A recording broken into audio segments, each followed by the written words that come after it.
Hello everyone, welcome to the channel. Before we begin today's story, I'd like to ask for your support by subscribing to the channel. Your subscription is very important to us, so please subscribe to support us. Also, leave a comment letting me know which city you're watching from. Now let's get into the case. The summer heat clung to the Smoky Mountains like a damp cloth, pressing down on the small community of Pigeon Forge, Tennessee. Rebecca Miller wiped the sweat from her brow as she bent to inspect her thriving tomato plants. At 68, the former schoolteacher still moved with surprising agility, though her knees protested more than they had a decade ago.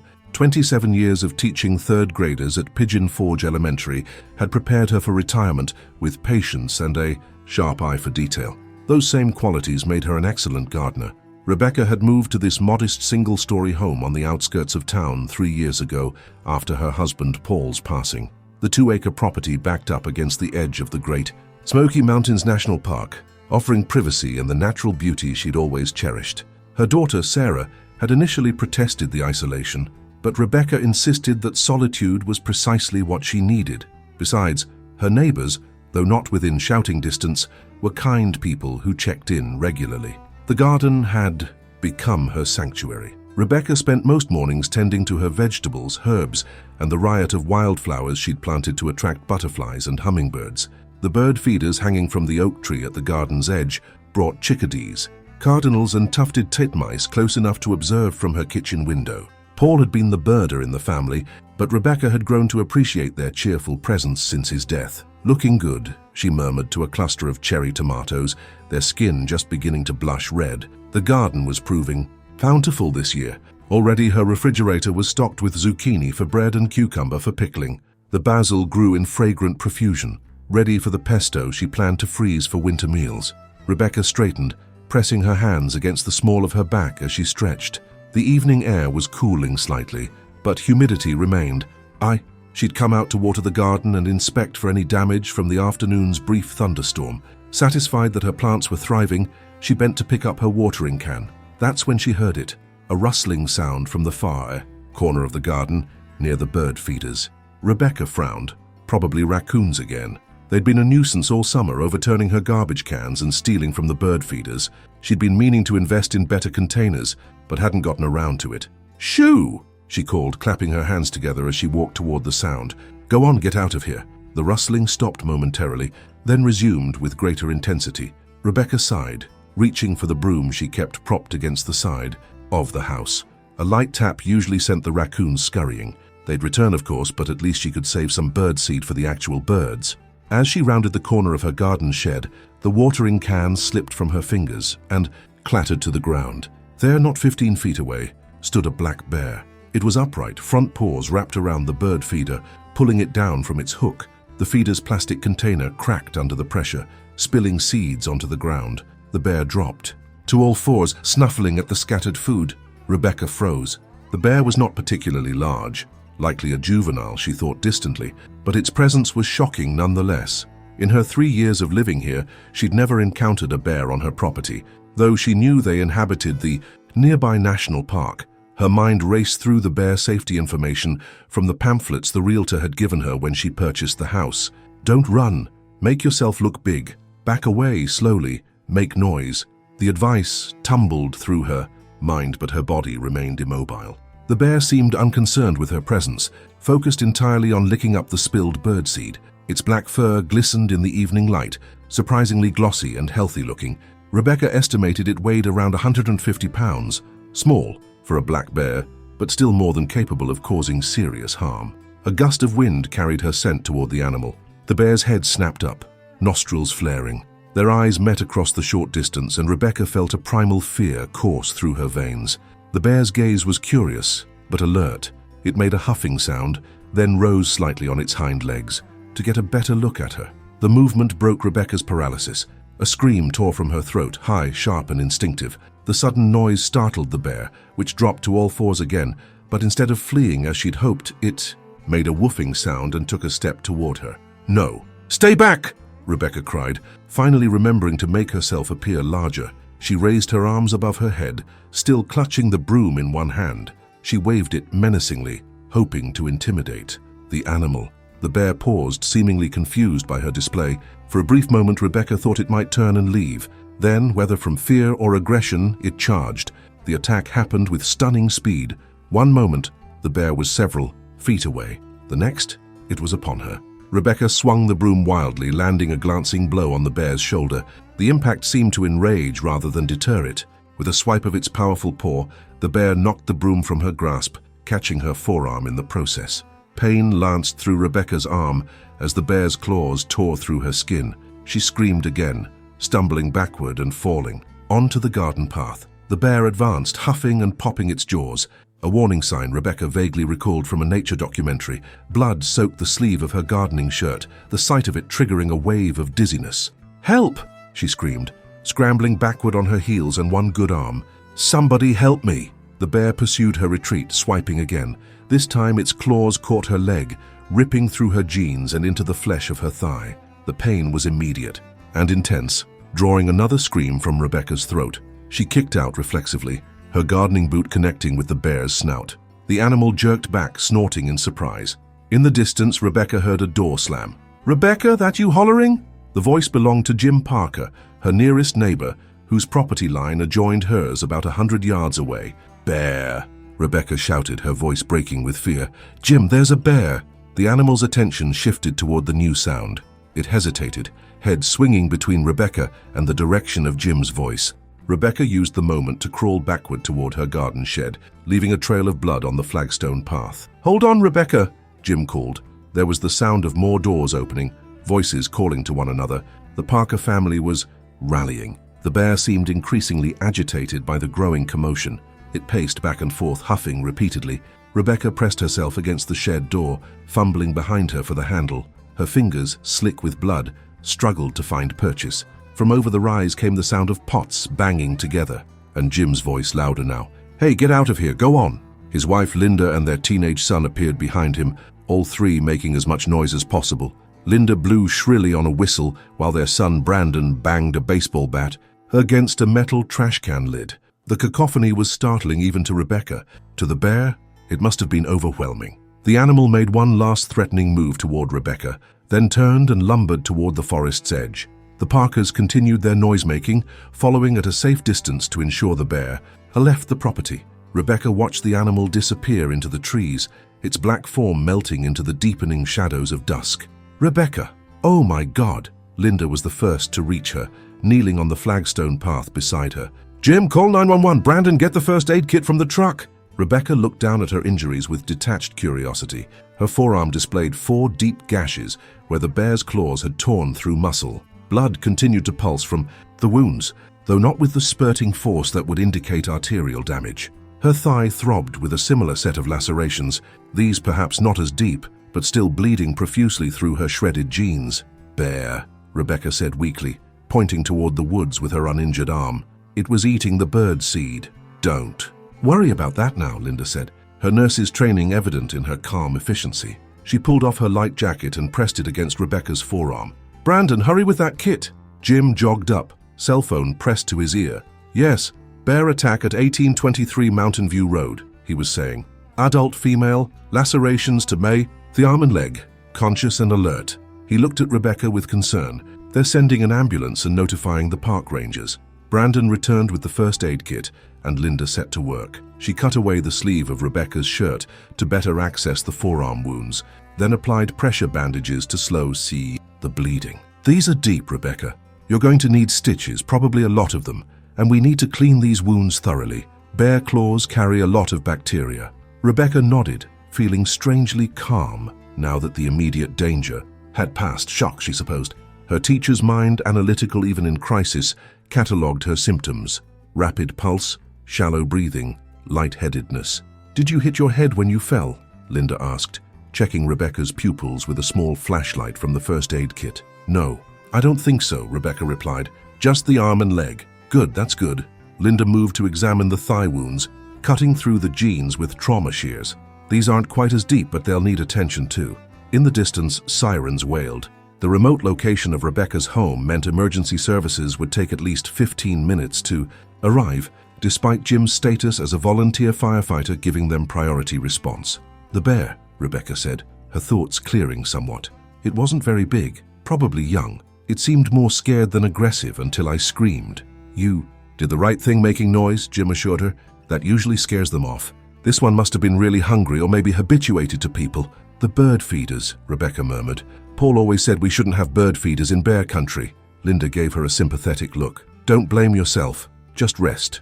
Now help is coming. The next hour passed in a blur of activity. The ambulance arrived, followed closely by 2 park rangers in their distinctive green uniforms. The EMTs took over from Linda, starting an IV to replace lost fluids and administering pain medication that made the edges of Rebecca's vision blur pleasantly. "Mom, can you tell us what happened?" one of the rangers asked as the EMTs prepared her for transport. His name tag read, Gonzalez.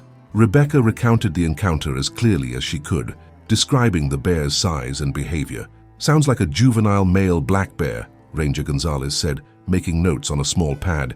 "There have been a few reports of a bear matching that description in the area. Did it seem tagged or collared?" "No," Rebecca said, trying to recall. "I didn't see any tags or collar. And it was specifically after the bird feeder?" "Yes, it had already broken it when I found it." The ranger nodded. "Bird feeders are one of the most common attractants. Bears have an incredible sense of smell.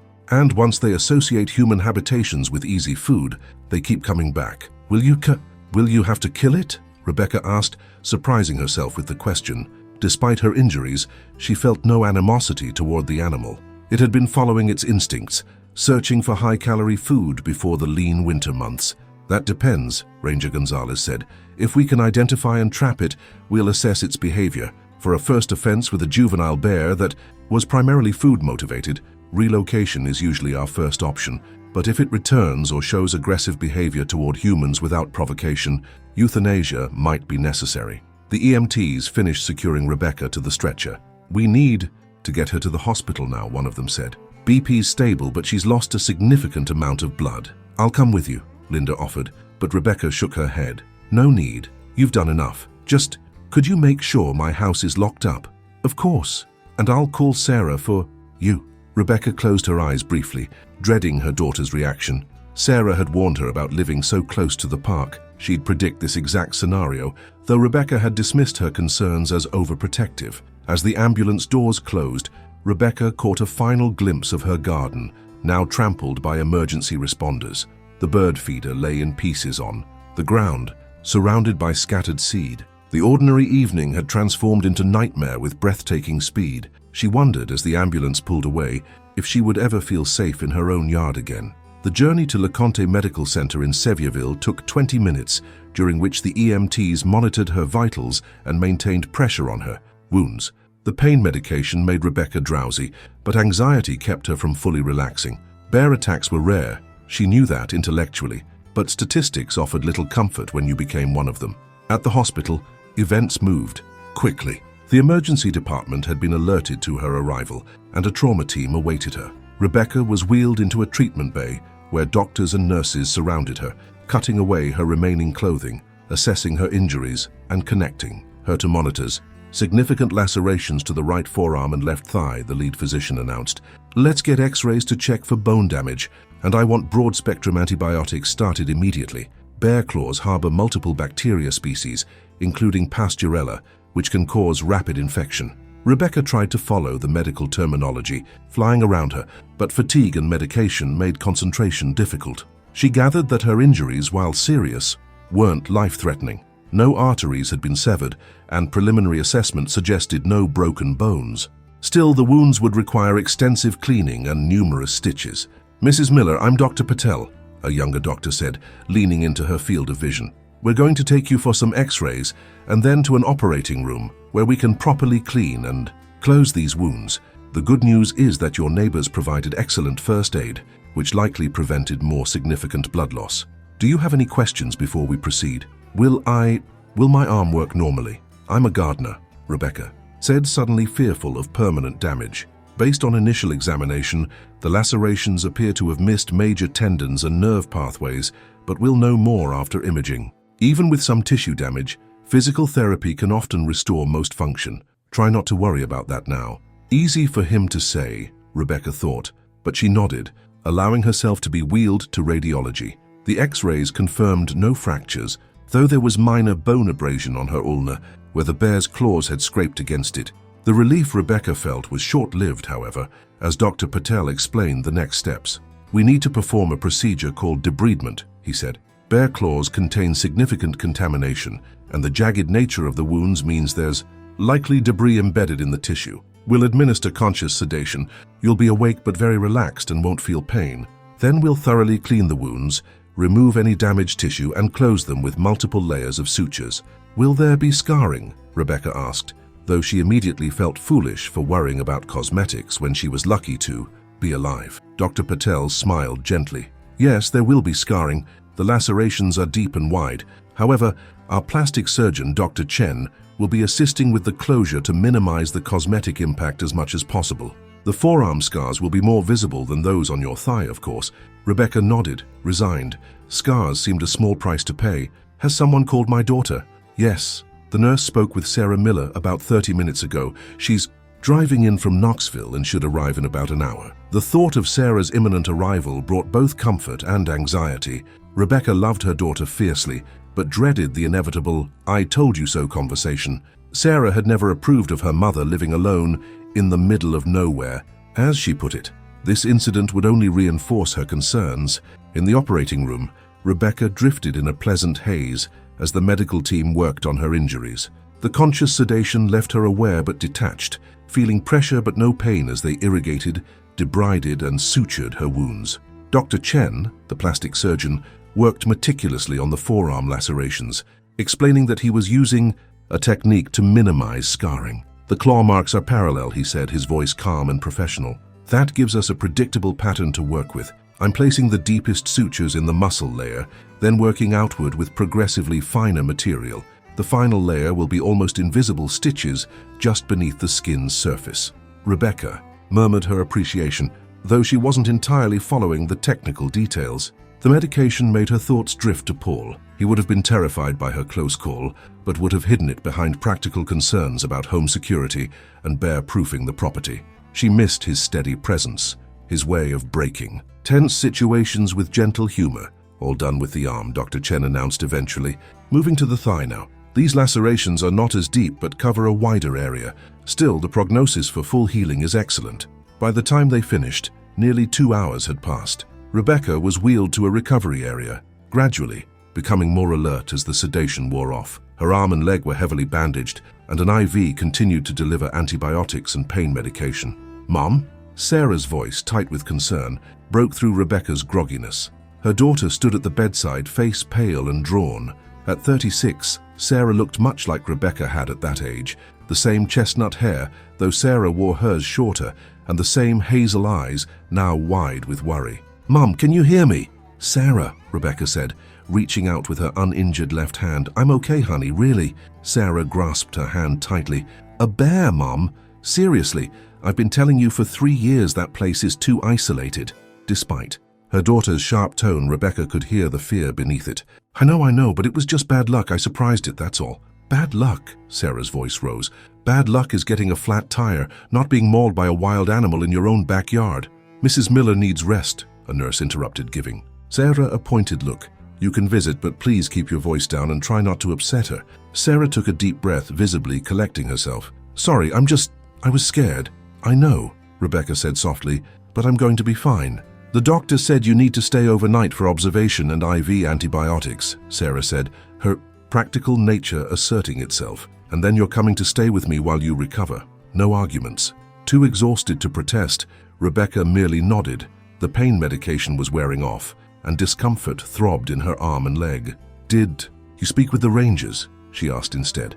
"Briefly, they took my contact information and said they'd be back tomorrow to get a fuller statement from you. They're setting traps in the area to try to catch the bear." Rebecca felt a pang of guilt. "I hope they don't have to kill it." Sarah stared at her incredulously. "It nearly killed you, Mom. It was just being a bear. I shouldn't have had those. Bird feeders out, the rangers say they're bear attractants." "Unbelievable," Sarah muttered. "You're defending the bear that put you in the hospital." Further discussion was curtailed by the arrival of Dr. Patel, who examined Rebecca's bandages and checked her vital signs.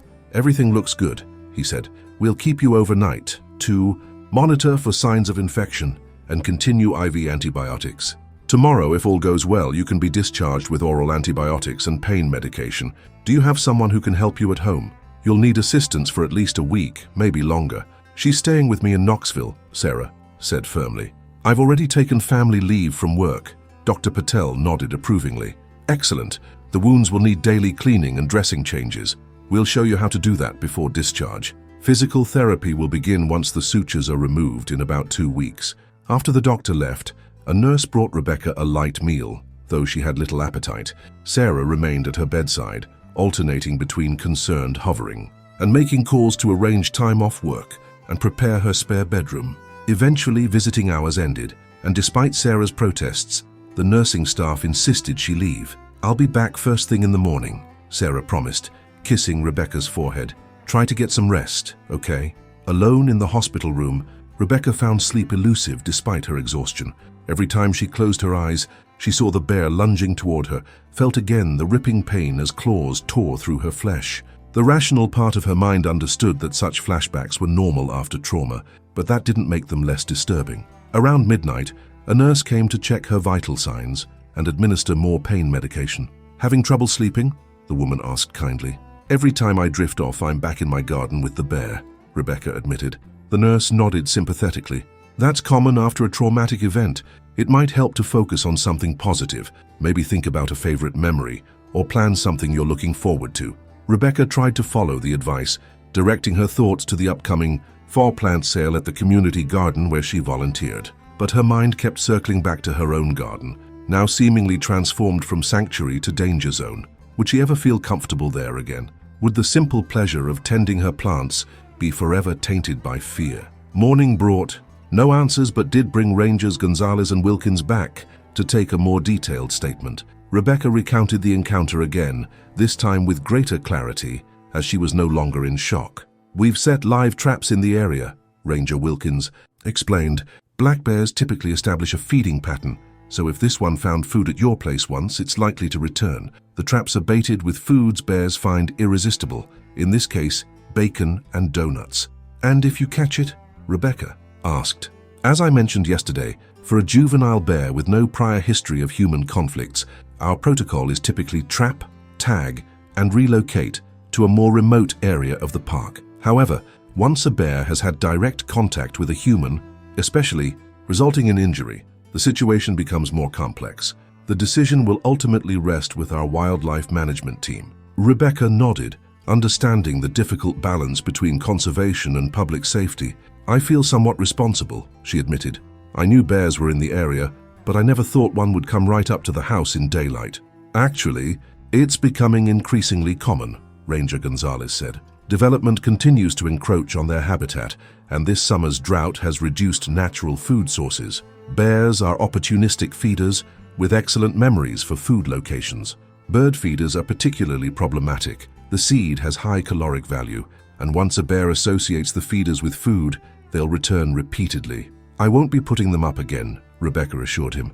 What else should I do to bear-proof my property? We can send a ranger out to do a full assessment once you're back home, Wilkins offered. In general, the key is to eliminate food attractants, secure garbage in bear-resistant containers, don't leave pet food outside, clean barbecue grills thoroughly, and consider electric fencing for gardens and compost piles. We have informational materials I can leave with you. Sarah, who had been silently fuming during the conversation, finally spoke up. Or she could move somewhere sensible, away from wild animals that try to kill her. The rangers exchanged glances, but diplomatically refrained from commenting on the family tension. They left a stack of brochures about bear safety and promised to keep Rebecca informed about any bears trapped in the area. After they departed, Dr. Patel arrived to examine Rebecca's wounds. The bandages were removed, revealing angry red lacerations held together with neat rows of stitches. The surrounding skin was bruised and swollen, but showed no signs of infection. These are healing well, the doctor said, gently probing the edges of the wounds. No unusual warmth or discharge. How's the pain level? Manageable with medication, Rebecca replied. Worse when I move. That's to be expected. The sutures in the muscle layers pull when you use the limbs. That sensation will decrease as healing progresses. He rebandaged the wounds with fresh dressings.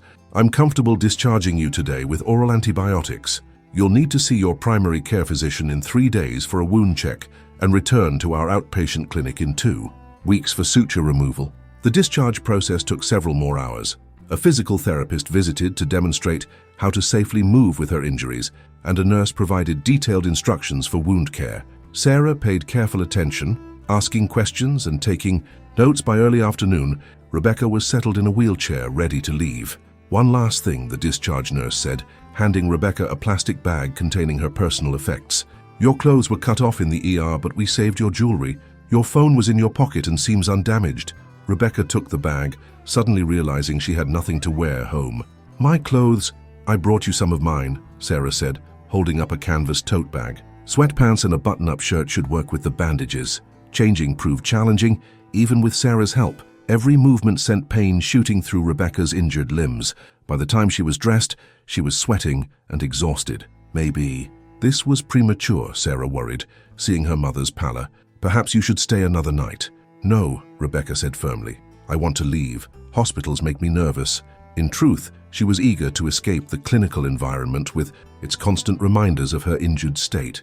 At Sarah's home, perhaps she could pretend this was just an ordinary visit. The drive to Knoxville took over an hour, during which Rebecca dozed, lulled by pain medication and the car's motion. She awoke as they pulled into Sarah's driveway, momentarily disoriented.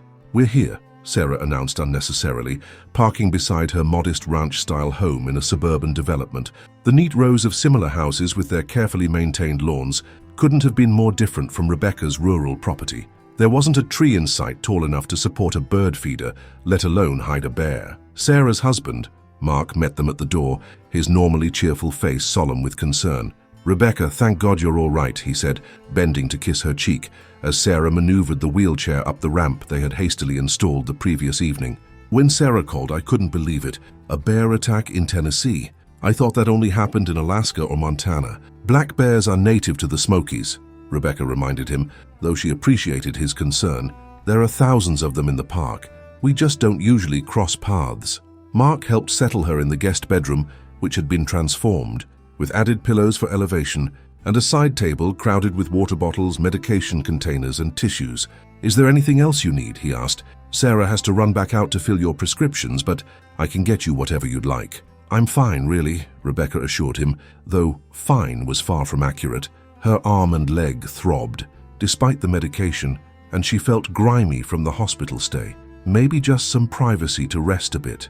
Once alone, Rebecca checked her phone for the first time since the attack. The screen showed 17 missed calls and numerous text messages, mostly from neighbors and friends from her church community. News traveled fast in small towns. She set the phone aside, lacking the energy to respond to well-wishers just yet. Instead, she found herself scrolling through recent photos, snapshots of her garden in full summer glory, close-ups of butterflies on her coneflowers, Paul's old bird identification guide open beside a feeder crowded with goldfinches. The images brought a lump to her throat. Would she ever feel that same peaceful connection to her land again? Rebecca must have dozed off because she woke to Sarah gently shaking her shoulder. "Mom, I've got your medications, and Linda Parker brought some of your clothes and toiletries from your house." "Linda went to my house?" Rebecca asked groggily. "That was kind of her. Jim went with her just to be safe. She said everything looked fine. No sign of the bear returning." Sarah arranged pills in a small plastic cup. "You need to take these. And now with food. I made chicken soup." The rest of the day passed in a blur of medication, brief meals, and long naps. By evening, Rebecca felt more alert, but increasingly aware of her limitations. Simple tasks like using the bathroom became complicated procedures requiring Sarah's assistance, much to Rebecca's embarrassment. "Stop apologizing," Sarah said after helping her mother change into nightclothes. "Do you know how many diapers of mine you changed?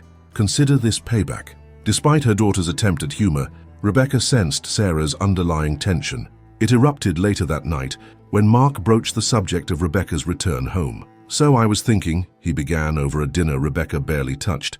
"Once you're more mobile, Rebecca, we could drive out to your place and make some adjustments. Bear-proof garbage cans, motion sensor lights, that sort of thing." "She's not going back there," Sarah said flatly, setting down her fork with an emphatic clink. "It's not safe." "Sarah?" Rebecca began, but her daughter cut her off. "No, Mom, you were nearly killed. If the Parkers hadn't heard you screaming, that bear might have—" She broke off, voice catching. "You can't live there alone anymore. It's not reasonable." I'm not moving, Rebecca said, with more firmness than she felt. My home is there, my garden, my memories of your father, everything I care about. Your life matters more than tomato plants and bird feeders. That's not fair, Sarah, Mark intervened, his tone deliberately calm. Let's table this discussion for now. Rebecca needs to focus on healing, not major life decisions. There's plenty of time to figure out next steps. Sarah visibly restrained herself, but couldn't resist a parting shot. Just consider that Dad would want you safe, not stubbornly sticking to a place that nearly got you killed. The invocation of Paul's wishes stung, partly because Rebecca suspected Sarah might be right. Paul had been cautious by nature, more concerned with security than adventure. He might indeed have advocated for a safer living arrangement following such an incident. That night, sleep eluded Rebecca again. Pain was partially to blame, but so was the conversation with Sarah. Was it foolish to want to return to her home? Was she clinging to independence at the expense of safety? The questions circled in her mind, finding no resolution. Her phone chimed with a text message around 11. It was from Linda Parker. Checked your garden today. Tomatoes needed picking. Put them in your refrigerator. No sign of your ursine. Visitor. Jim set up a trail cam just in case. Rest well. The message brought tears to Rebecca's eyes. Linda understood what the garden meant to her. How even now worry for her plants mingled with concern for her own recovery. The thoughtfulness of the gesture contrasted sharply with Sarah's dismissal of the garden's importance. The next morning brought new challenges as Rebecca attempted her first shower since the attack. Sarah had wrapped her bandages in plastic and stood by anxiously as Rebecca navigated the unfamiliar bathroom. The hot water felt wonderful on her tense muscles, but standing upright for even those few minutes left her dizzy and depleted. You're pushing too hard, Sarah admonished, helping her back to bed afterward. The doctor said to take it easy for at least a week. I am taking it easy, Rebecca protested. A shower isn't exactly running a marathon. For someone who lost nearly a pint of blood and has 47 stitches, it might as well be. Please, Mom, just rest today. Reluctantly, Rebecca complied, though the enforced idleness grated on her. She'd never been one to sit still for long, even before retirement. As a teacher, she'd been constantly in motion, circulating among student desks, demonstrating concepts at the board, orchestrating classroom activities. Gardening had become a natural outlet for that energy after retirement, providing both physical activity and the satisfaction of nurturing living things. Mid-morning, Ranger Gonzalez called with an update. We've trapped a bear that matches your description, he said. Juvenile male, approximately 160 pounds, no previous tags or markers. Are you certain it's the same one? Rebecca asked, oddly conflicted. Part of her wanted confirmation that the specific bear had been caught, removing the threat from her property. Another part hoped this was a different animal, allowing the one she encountered to escape the consequences of their interaction. We can't be 100% certain without DNA comparison, but the size, sex, and location make it highly probable. The trap was set less than a quarter mile from your property, and this bear had fresh scratches on its snout, consistent with your report of kicking it. What will happen to it? There was a slight pause before the ranger answered. In cases involving human injury, park policy usually mandates euthanasia. However, given the circumstances, the bear was accessing an attractant and showed no predatory behavior. The wildlife management team has decided to relocate this individual to a remote area of the Cherokee National Forest, about 80 miles from any developed area. He'll be fitted with a tracking collar to monitor his movements. Relief washed over Rebecca. Thank you for telling me. I should mention that not everyone agrees with this decision, Ranger Gonzalez added. Some of my colleagues believe that once a bear has had physical contact with a human, the risk of repeated aggression is too high. But in this case, the evidence suggests the bear was primarily defending a food source, not displaying predatory behavior toward you specifically. After the call ended, Rebecca shared the news with Sarah, who was less pleased. They're just letting it go? What if it attacks someone else? They're moving it far away from populated areas, Rebecca explained, and the ranger said its behavior wasn't predatory. It was just scared and defending the food it found. Sarah shook her head. I don't understand why you're so concerned about this animal. It nearly killed you, Mom. I don't expect you to understand, Rebecca said quietly, but I've lived alongside nature for years now. The bear was doing what bears do. I'm the one who created an attractive nuisance with those bird feeders. The conversation ended at an impasse, adding to the tension already simmering between mother and daughter. Rebecca felt Sarah's concern coming from a place of genuine love, but chafed at its restrictive manifestation. For her part, Sarah clearly struggled to balance respect for her mother's independence with fear for her safety. The following days established a routine of sorts. Rebecca's wounds began healing, the swelling gradually subsiding. She became more adept at maneuvering with her injuries, requiring less assistance with basic tasks. Sarah returned to work part-time, leaving Rebecca alone in the house for a few hours each day, a relief to both of them, though neither admitted it. On the fourth day after the attack, Rebecca received visitors. Jim and Linda Parker had driven from Pigeon Forge to check on her. They arrived bearing gifts, a basket of produce from Rebecca's own garden and a small photo album. "We thought you might like to see how things are back home," Linda explained, setting the basket on the bedside table. "The tomatoes are coming in beautifully, and I've been keeping an eye on those zucchini. They grow an inch every time I turn my back, I swear." "And no sign of your furry friend returning," Jim added, handing her the photo album. "But we set up a trail camera just to be sure. Got some interesting nighttime visitors, though nothing larger than a raccoon." Rebecca flipped through the album, touched by their thoughtfulness. The Parkers had documented her garden in detail, close-ups of ripening vegetables, wide shots of flower beds in full bloom, even a few pictures of chickadees at the remains of the bird feeder, which they'd kindly cleaned up and repaired. "We know how much the garden means to you," Linda said softly, seeing Rebecca's emotional reaction. "And we wanted you to know it's thriving, waiting for you to come home." The visit did more for Rebecca's spirits than all the rest and medication combined. After the Parkers left, she felt a renewed determination to return to her home as soon as medically advisable. That evening, she broached the subject with Sarah over dinner. "The doctor said 2 weeks of limited activity," she began carefully. "I've been thinking that after my follow-up appointment and suture removal, I'd like to go home, with precautions, of course," she added quickly, seeing Sarah's expression darken. "Mum, we've been over this.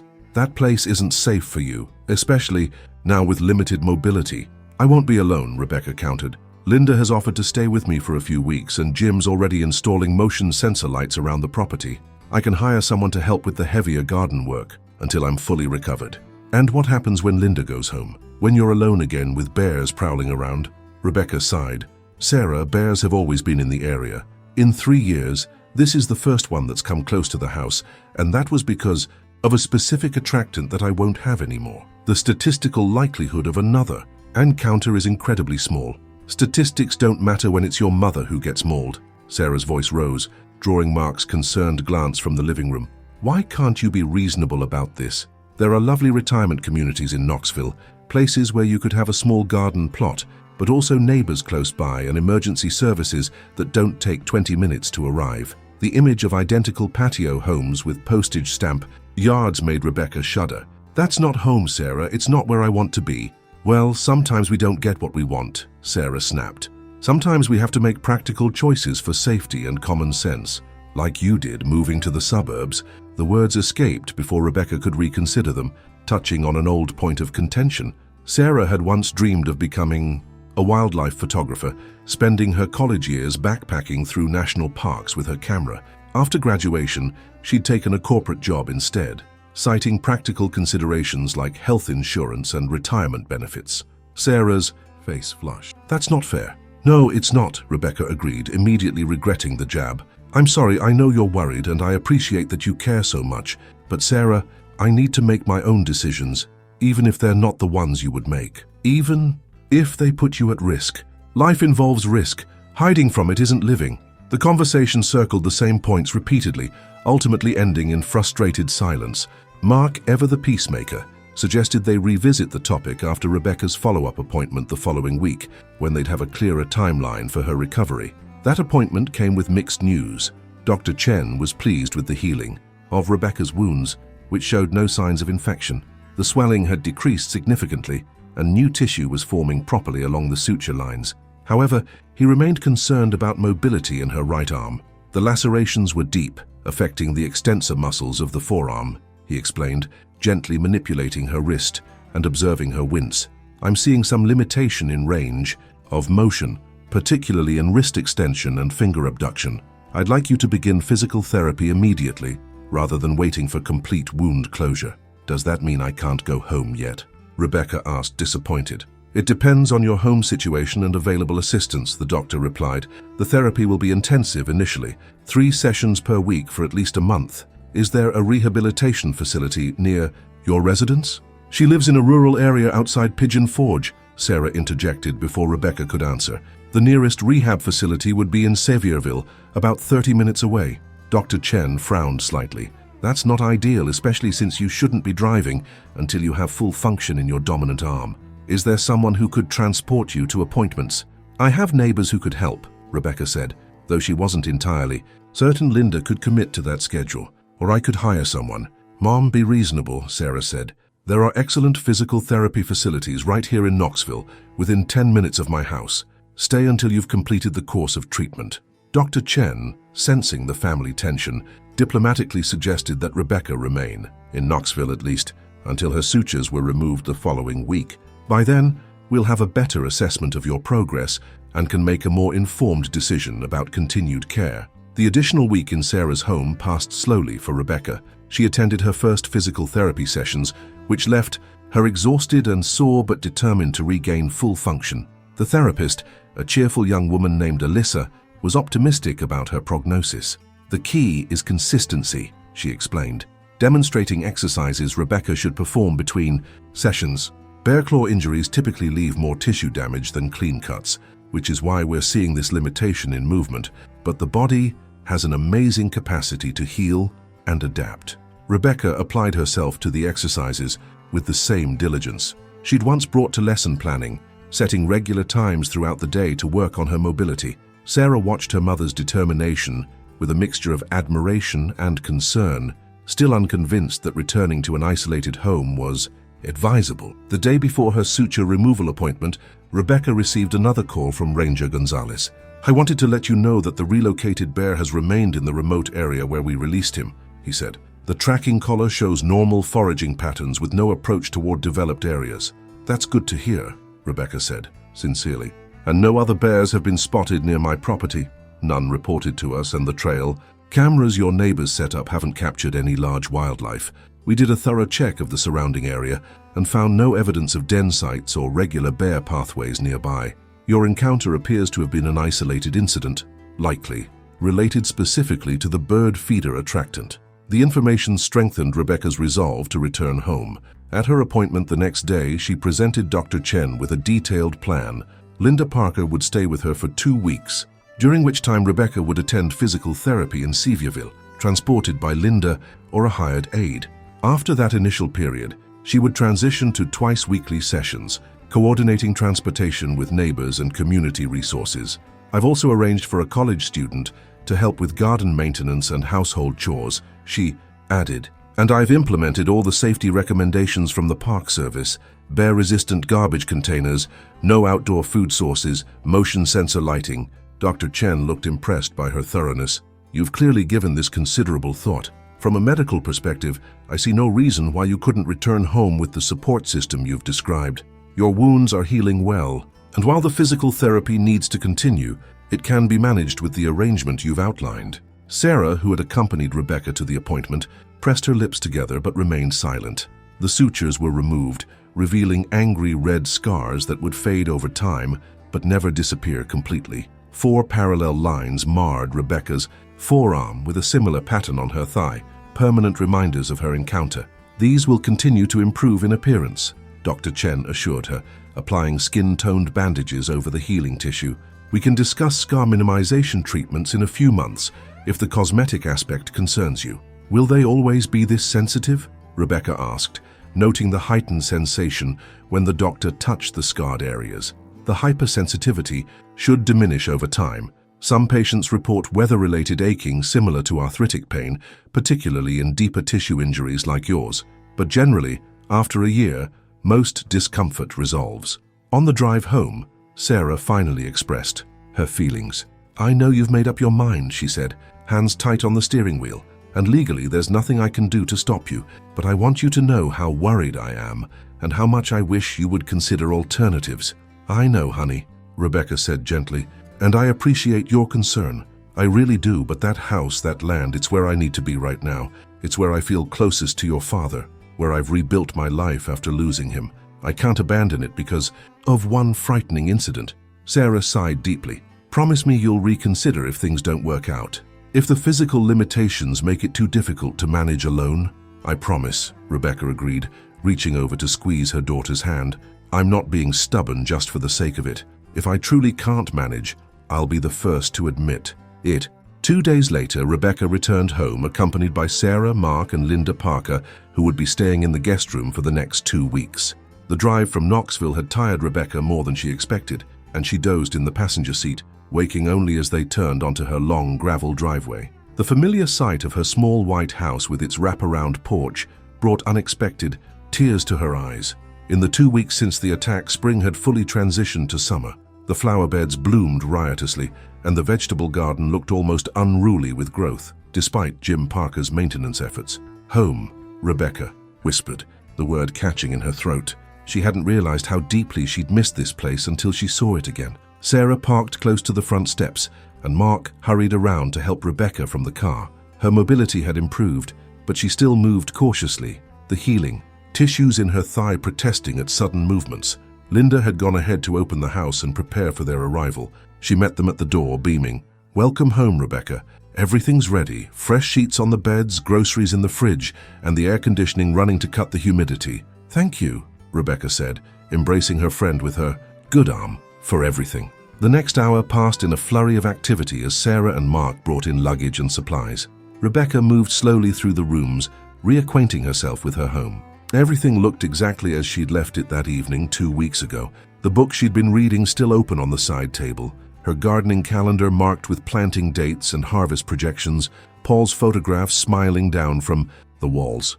Eventually, she made her way to the kitchen window that overlooked the garden. From this vantage point, she could see exactly where the attack had occurred, the corner near the oak tree where the bird feeder had hung. Someone had removed all traces of the incident. The broken feeder was gone, the scattered seed cleared away. Even the bloodstains on the flagstone path had been washed clean. Rebecca stood transfixed, memories of the attack washing over her. She could almost see the bear again, its glossy black fur catching the evening light, its eyes meeting hers in that moment of mutual surprise before fear translated to aggression. Her arm throbbed in remembered pain.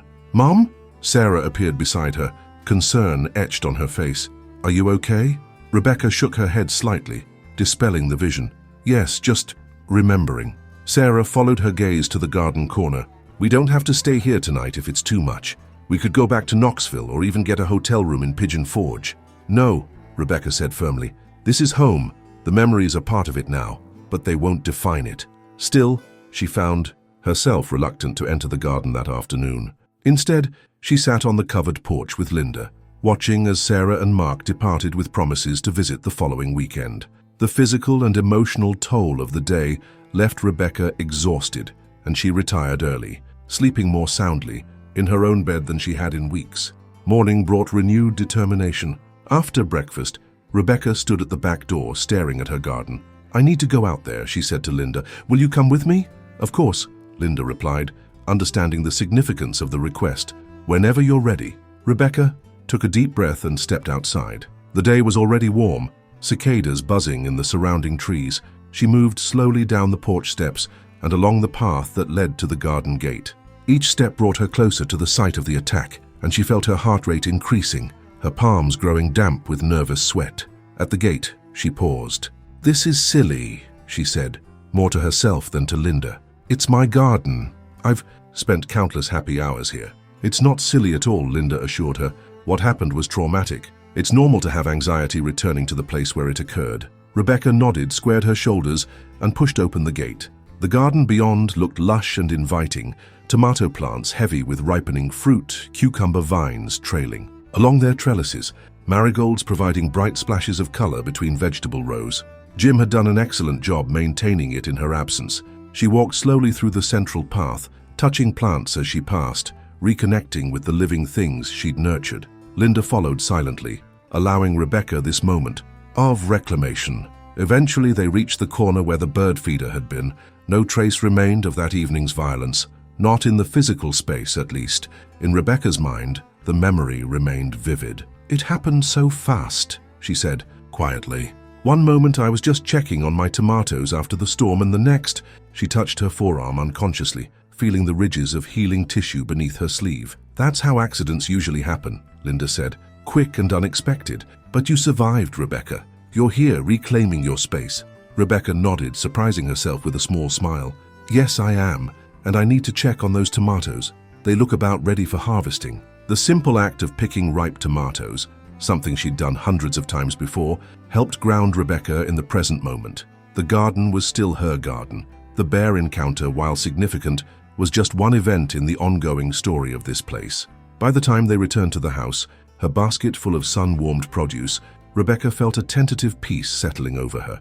The following weeks established a new routine. Physical therapy occupied 3 mornings each week, with Linda driving Rebecca to the rehabilitation center in Sevierville. The college student Rebecca had hired, Jason, came every other day to help with garden maintenance and household tasks requiring more strength or mobility than Rebecca could yet manage. Neighbors stopped by regularly, ostensibly to drop off meals or check on her progress, but Rebecca suspected they were also reassuring themselves that she was truly all right.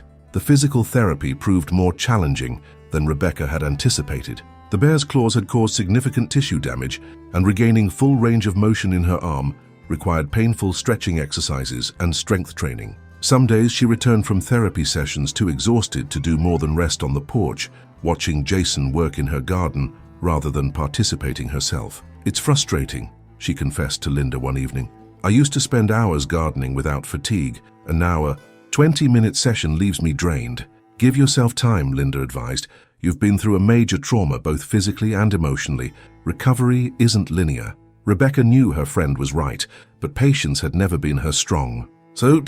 She pushed herself in therapy, determined to regain independence as quickly as possible. Her efforts paid off gradually. Each week brought improved mobility and decreased pain. By the time Linda returned to her own home after 2 weeks, Rebecca could manage most daily tasks, though gardening still required assistance. Sarah and Mark visited each weekend, bringing supplies and checking on her progress. Sarah remained visibly anxious about her mother living alone again, but seemed somewhat reassured by the safety measures implemented around the property. Jim Parker had installed motion sensor lights covering all approaches to the house, and Jason had constructed an electric fence around the vegetable garden, primarily to deter deer but effective against bears as well. The garbage cans were now stored in a bear-resistant shed, and no bird feeders hung anywhere on the property. I still wish you'd consider moving closer to Knoxville, Sarah said during their 3rd weekend visit. But I have to admit, you seem to be managing well here.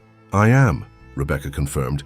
It gets easier each day. She didn't mention the nightmares that still occasionally plagued her sleep, or the way she startled at unexpected sounds in the woods.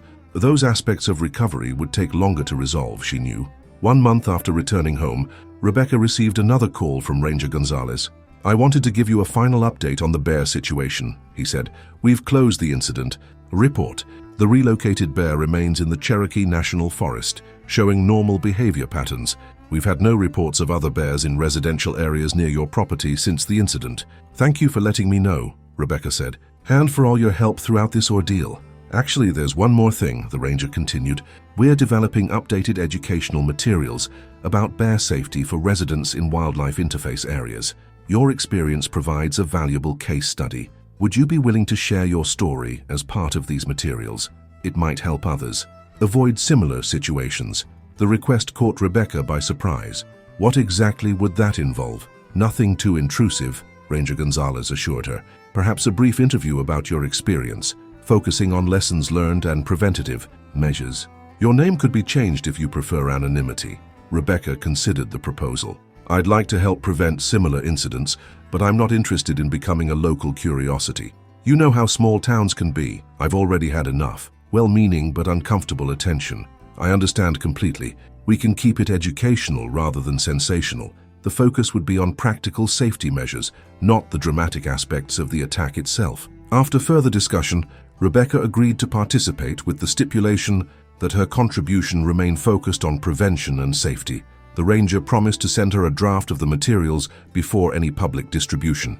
As summer progressed into early fall, Rebecca's life gradually resumed its normal rhythms. Physical therapy sessions decreased to once weekly, then monthly. The scars on her arm and leg faded from angry red to silvery pink, though they remained prominently visible, a fact Rebecca came to accept rather than conceal.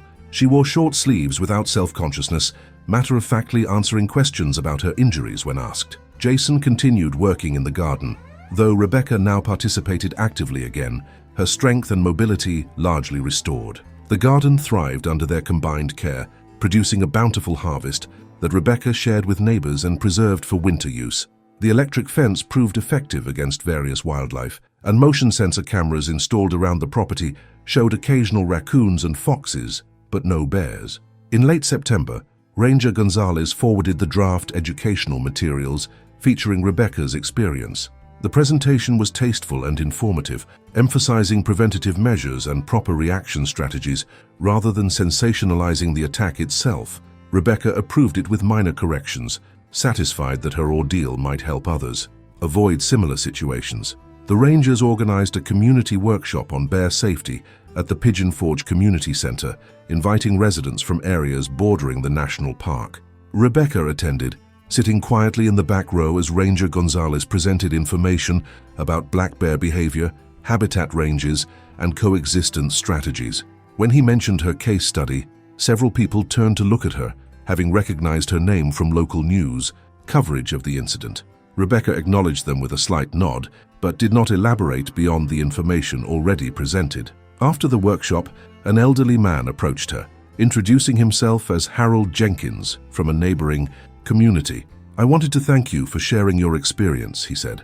"My wife and I have had bird feeders for years, never thinking about the risk. We took them down after hearing about what happened to you, and sure enough, a park ranger found bear tracks near our property the very next week." Similar encounters occurred over the following days as Rebecca went about her regular activities in town.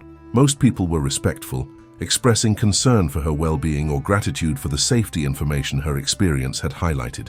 A few, however, seemed almost disappointed that her encounter hadn't been more dramatic, or that she didn't share their view that the bear should have been euthanized. "I still don't understand why they let that thing live after what it did to you," commented Diane Fowler, the cashier at the local grocery store. "If it attacked once, it'll attack again." The Rangers explained that it wasn't predatory behavior, Rebecca replied patiently, having had this conversation several times now. "The bear was defending a food source, not hunting me, and relocating it far from populated areas was the appropriate response." Diane looked unconvinced. "Well, I still say those animals are dangerous and should be kept away from decent folks. My husband keeps his rifle ready just in case one shows up on our property." Rebecca didn't argue further, recognizing the futility of debating deeply held beliefs. Instead, she focused on the positive changes resulting from her experience: increased awareness of wildlife safety among local residents, improved protocols for reporting bear sightings, and her own deeper appreciation for the delicate balance of coexisting with nature. As autumn deepened, bringing cooler temperatures and shorter days, Rebecca found herself spending more time on her porch, watching the woods behind her property transition to fall colors. The physical scars of her encounter had healed as well as could be expected, leaving visible reminders but causing minimal discomfort. The emotional impact lingered in subtler ways: an increased wariness when gardening alone, a tendency to scan her surroundings more frequently, occasional flashbacks triggered by unexpected movements in her peripheral vision. Yet alongside these lingering effects, Rebecca found a newfound appreciation for the resilience of both body and spirit. She had faced a primal fear, survived, and reclaimed her life. The experience had changed her, certainly, but not in the ways Sarah had feared. Rather than becoming fearful of her rural surroundings, Rebecca had developed a more nuanced respect for the wild creatures with whom she shared this landscape. One crisp October evening, as dusk settled over the mountains, Rebecca sat on her porch with a cup of tea, wrapped in a quilt against the growing chill. Movement at the forest's edge caught her attention, a deer stepping cautiously into the clearing, followed by two fawns. They browsed peacefully at the meadow's edge, undisturbed by her presence. Further back, barely visible in the deepening shadows, another form moved among the trees, larger than the deer, with the distinctive shape and gait of a black bear. Rebecca's heart quickened, her body tensing instinctively, but the bear showed no interest in approaching the house, preoccupied with foraging in the forest understory, perhaps for fallen acorns or late-season berries. Rebecca watched until darkness obscured the scene completely. The bear had simply been a bear going about its ursine business in its natural habitat. Her home, with its security measures and absence of attractants, no longer represented a point of intersection between their worlds. They could coexist at a respectful distance, each acknowledging the other's right to this shared landscape. As she rose to go inside, Rebecca glanced down at the scars on her arm, silvery in the porchlight. They told a story, not just of an attack, but of survival, adaptation, and a deeper understanding of what it meant to live alongside the wild. She would carry these marks for the rest of her life, visible reminders of an encounter that had lasted mere minutes but changed her perspective permanently. Inside, she prepared a simple dinner, then called Sarah for their nightly check-in. Their relationship had gradually healed along with Rebecca's physical wounds, finding a new balance between independence and connection. Sarah had accepted, if reluctantly, her mother's determination to remain in her rural home. Rebecca, in turn, had become more open about her challenges and limitations, allowing Sarah to provide support without feeling she was surrendering autonomy. Before bed, Rebecca stood at her kitchen window, looking out into the darkness where security lights illuminated the empty garden. Somewhere beyond that circle of light, the bear she had glimpsed earlier would be continuing its nightly rounds, preparing for the coming winter, following instincts honed over countless generations. In the morning, Rebecca would check the motion sensor cameras, perhaps finding evidence of the bear's passing, not with fear, but with the quiet acknowledgement that they shared this mountain landscape, each with their own place in its complex web of life. She touched the scars on her arm one last time, feeling the slightly raised tissue beneath her fingertips. These were not merely marks of trauma, but testaments to resilience, reminders that life's most profound lessons often came through its greatest challenges. The bear had acted according to its nature. Rebecca had survived according to hers, and in that survival, she had found a deeper connection to this place she called home, with all its beauty and its dangers, its predictability and its wild unpredictability. Tomorrow would bring its own concerns, garden tasks before the first frost, physical therapy exercises, preparations for winter. But tonight, Rebecca felt a quiet peace settle over her, a reconciliation with the events that had so dramatically interrupted her life that summer evening. The bear had returned to the forest where it belonged. Rebecca had returned to the home where she belonged, and between them stretched a boundary of mutual respect, invisible but real, formed through bitter experience and healing acceptance. James Miller pulled his faded blue Ford pickup to a stop beside the community dumpster at the edge of the small cluster of cabins that made up the settlement of Pine Creek, Alaska. It was just past 6 in the evening, and the late May sun still hung high in the sky, casting long shadows across the clearing. The scent of pine and melting snow filled the air, a familiar smell that James had come to associate with home over the past 5 years since he'd moved up from Seattle. Shifting the truck into park, James grabbed the 2 black garbage bags from the passenger seat and stepped out into the crisp evening air. At 42, James had the weathered look of someone who spent most of his time outdoors. His dark brown hair was shot through with strands of silver, and the lines around his eyes had deepened from years of squinting against the glare of sunlight on snow. He wore a red and black plaid flannel shirt over a thermal undershirt, jeans worn soft from use, and sturdy hiking boots that had seen better days. The dumpster area was located about a quarter mile from his cabin, serving the 8 properties that made up this small section of Pine Creek. Most of the cabins were vacation properties, used only during the summer months or hunting season, but James lived here year-round, working remotely as a software developer. The isolation suited him after years in the corporate world, though he made regular trips into Anchorage for supplies and occasional human contact beyond his neighbors. He'd been meaning to take out the trash since morning, but had gotten caught up in debugging a particularly stubborn section of code for a client project. Now, with his deadline met and the program finally working properly, he'd decided to take care of the chore before settling in for dinner. He hadn't seen any fresh bear scat or tracks during his morning hike, so he hadn't been overly concerned about making the quick trip to the dumpster. James hefted the garbage bags, which were heavier than usual. He'd been doing a deep clean of his pantry, throwing out expired canned goods and stale crackers that had accumulated over the winter. There were also some packages of freezer-burned meat that had gotten pushed to the back of his freezer, remnants of last year's successful hunting trip with his neighbor, Tom Blackwell. The community dumpster was a large metal container with a heavy lid, which in theory was designed to be bear-resistant, but the mechanism had been broken for months, despite James's repeated calls to the waste management company. Instead of the lid locking securely, It now merely rested on top of the container, making it all too easy for determined wildlife to access the contents. The residents had taken to using bungee cords to secure it, but it was an imperfect solution, at best. As James approached the dumpster, he noticed that the lid was slightly ajar, and the bungee cords that usually held it in place were hanging loosely from the side. Frowning, he paused, suddenly alert. In Alaska, an open dumpster could mean only one thing: wildlife had been investigating. He scanned the tree line surrounding the small clearing, seeing nothing unusual in the dense spruce and birch forest that pressed in from all sides. The only sounds were the gentle rustling of leaves in the breeze and the distant call of a raven. After a moment of careful observation, James cautiously approached the dumpster. He'd been living in bear country long enough to know the precautions, but familiarity had perhaps made him a bit too comfortable. He should have brought his bear spray, which normally hung by the door of his cabin, but he'd left in a hurry, thinking he'd be gone only a few minutes. Just a quick drop-off, he muttered to himself as he reached the dumpster and placed one of the garbage bags on the ground beside him. Using his free hand, he lifted the heavy metal lid and pushed it back. The hinges creaked loudly in the quiet clearing. James wrinkled his nose at the smell that wafted up, the combination of rotting food, household waste, and the lingering scent of whatever animal had been investigating earlier. Quickly, he tossed the first bag inside, then bent to retrieve the second. That's when he heard it, a low, huffing grunt from behind the dumpster. The sound froze him in place, his hand halfway to the second garbage bag. His heart rate instantly spiked, adrenaline flooding his system as his brain recognized the sound before he consciously processed what it meant. He'd heard recordings of bear vocalizations during the wilderness safety course he'd taken when he first moved to Alaska, and he'd encountered black bears at a distance during his hikes.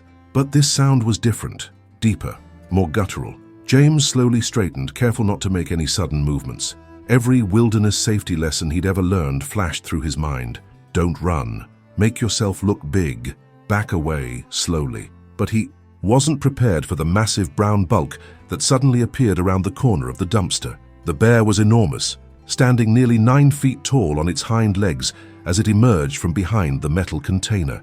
In that frozen moment of clarity that sometimes accompanies extreme danger, James registered details with unusual precision, the distinctive hump between the shoulders identifying it as a brown bear rather than a black bear, the long curved claws, the surprisingly small eyes set in the massive head, and the scars across its muzzle that suggested this wasn't its first encounter with humans or other bears.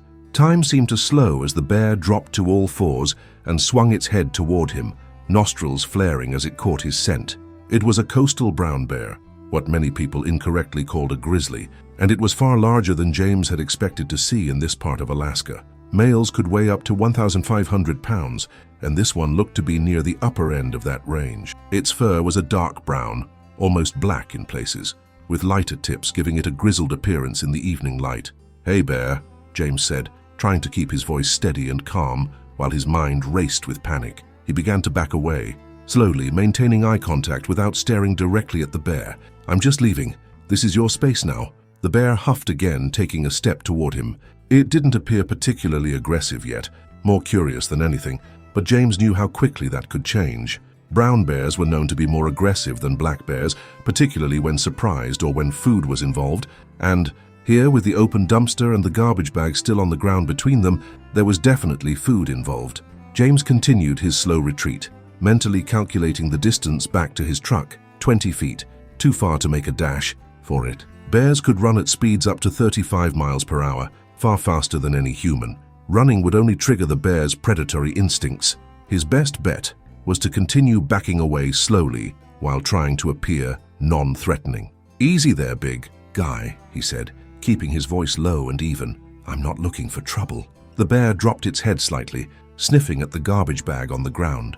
For a moment, James thought it might lose interest in him in favor of the easier meal, but then something changed. Perhaps it was a shift in the wind carrying James's scent more strongly to the bear, or maybe something in his movements triggered an instinctive response. Whatever the cause, the bear's demeanor transformed in an instant. It raised its head, ears flattening against its skull, and let out a deep rumbling growl that seemed to vibrate through the clearing. Then, with shocking speed for such a large animal, it charged. James had heard that in moments of extreme danger, people sometimes experienced a strange calm, as if watching events unfold from outside their bodies. He felt nothing of the sort. Instead, pure primal terror electrified every nerve as the massive predator closed the distance between them with frightening ease. Instinct took over. Despite everything he knew about not running from bears, James turned and sprinted toward his truck. He'd covered perhaps 10 feet when he felt, rather than heard, the bear directly behind him. A powerful blow struck his back, sending him sprawling face first onto the rough gravel of the clearing. The impact knocked the wind from his lungs, and for a crucial second he couldn't move. Then pain blossomed across his back as the bear's claws raked through his flannel shirt and into the flesh beneath. The pain shocked him back into action. James rolled desperately, trying to get onto his back. He'd been taught that with brown bears, playing dead was often the best strategy once an attack was underway, but he needed to protect his vital organs. First, as he rolled, the bear lunged again, its massive jaws closing on his left forearm as he instinctively raised it to protect his face. The pressure was immediate and excruciating. James heard the snap of bone before he felt it, but when the pain hit, it was blinding. He screamed, the sound tearing from his throat without conscious thought. The bear shook its head, treating James's arm like a rag doll, and he felt the tissues tearing, the pain so intense that black spots danced at the edges of his vision. With his right hand, he frantically searched the ground beside him, desperate for anything that might serve as a weapon. His fingers closed around a fist-sized rock, and with all the strength he could muster, he struck at the bear's sensitive nose. The blow wasn't powerful, but it was enough to surprise the animal. It released his mangled arm and reared back slightly. In that brief reprieve, James curled into a defensive ball, tucking his head down and covering his neck with his right arm while trying to keep his damaged left limb close to his body. He could feel warm blood soaking through his shirt and the excruciating throb of his broken arm. "Please," he whispered, though he knew the bear couldn't understand. "Please, just go away." Time lost meaning as James lay there, expecting at any moment to feel the bear's teeth or claws again. He could hear its heavy breathing, punctuated by occasional huffs and grunts as it circled around him. The scent of its breath, a noxious mix of rotting meat and wild animal, was overwhelming in its proximity. James kept his eyes tightly shut, focusing on remaining as still as possible while fighting against the mounting pain and the instinct to flee. After what seemed like an eternity, but was probably only seconds, he felt a heavy paw prod at his side, rolling him slightly. James remained limp, playing dead with every fiber of his being. The bear sniffed at him, its breath hot against the back of his neck, and James silently said goodbye to his family, to his parents in Oregon, his sister in California, his ex-wife in Seattle. He regretted the distance he'd put between himself and them, both physically and emotionally, when he'd retreated to Alaska after his divorce. Now it seemed he would die alone in the wilderness, his body perhaps not discovered for days. But then, unexpectedly, the pressure of the bear's presence receded. James remained perfectly still, afraid to hope, listening to the shuffle of the massive animal moving away. After several moments, he risked cracking one eye open a fraction. The bear had lost interest in him and was now investigating the garbage bag that still lay on the ground where James had dropped it. As he watched, through barely opened eyes, the bear tore into the plastic, scattering the contents across the clearing. It seemed particularly interested in the packages of freezer-burned meat, using its claws to tear apart the wrapping with surprising dexterity. James remained motionless, despite the screaming pain in his arm and back. He knew that any movement might redirect the bear's attention to him. Instead, he focused on assessing his injuries as best he could without moving. His left arm was definitely broken, and from the warm wetness spreading beneath him, he was bleeding significantly from both his arm and the wounds on his back. Shock was setting in, making his extremities feel cold and distant, while a strange lightheadedness began to cloud his thoughts. The bear continued to feast on the garbage, occasionally glancing in James's direction, but seemingly satisfied that he was no longer a threat or of interest.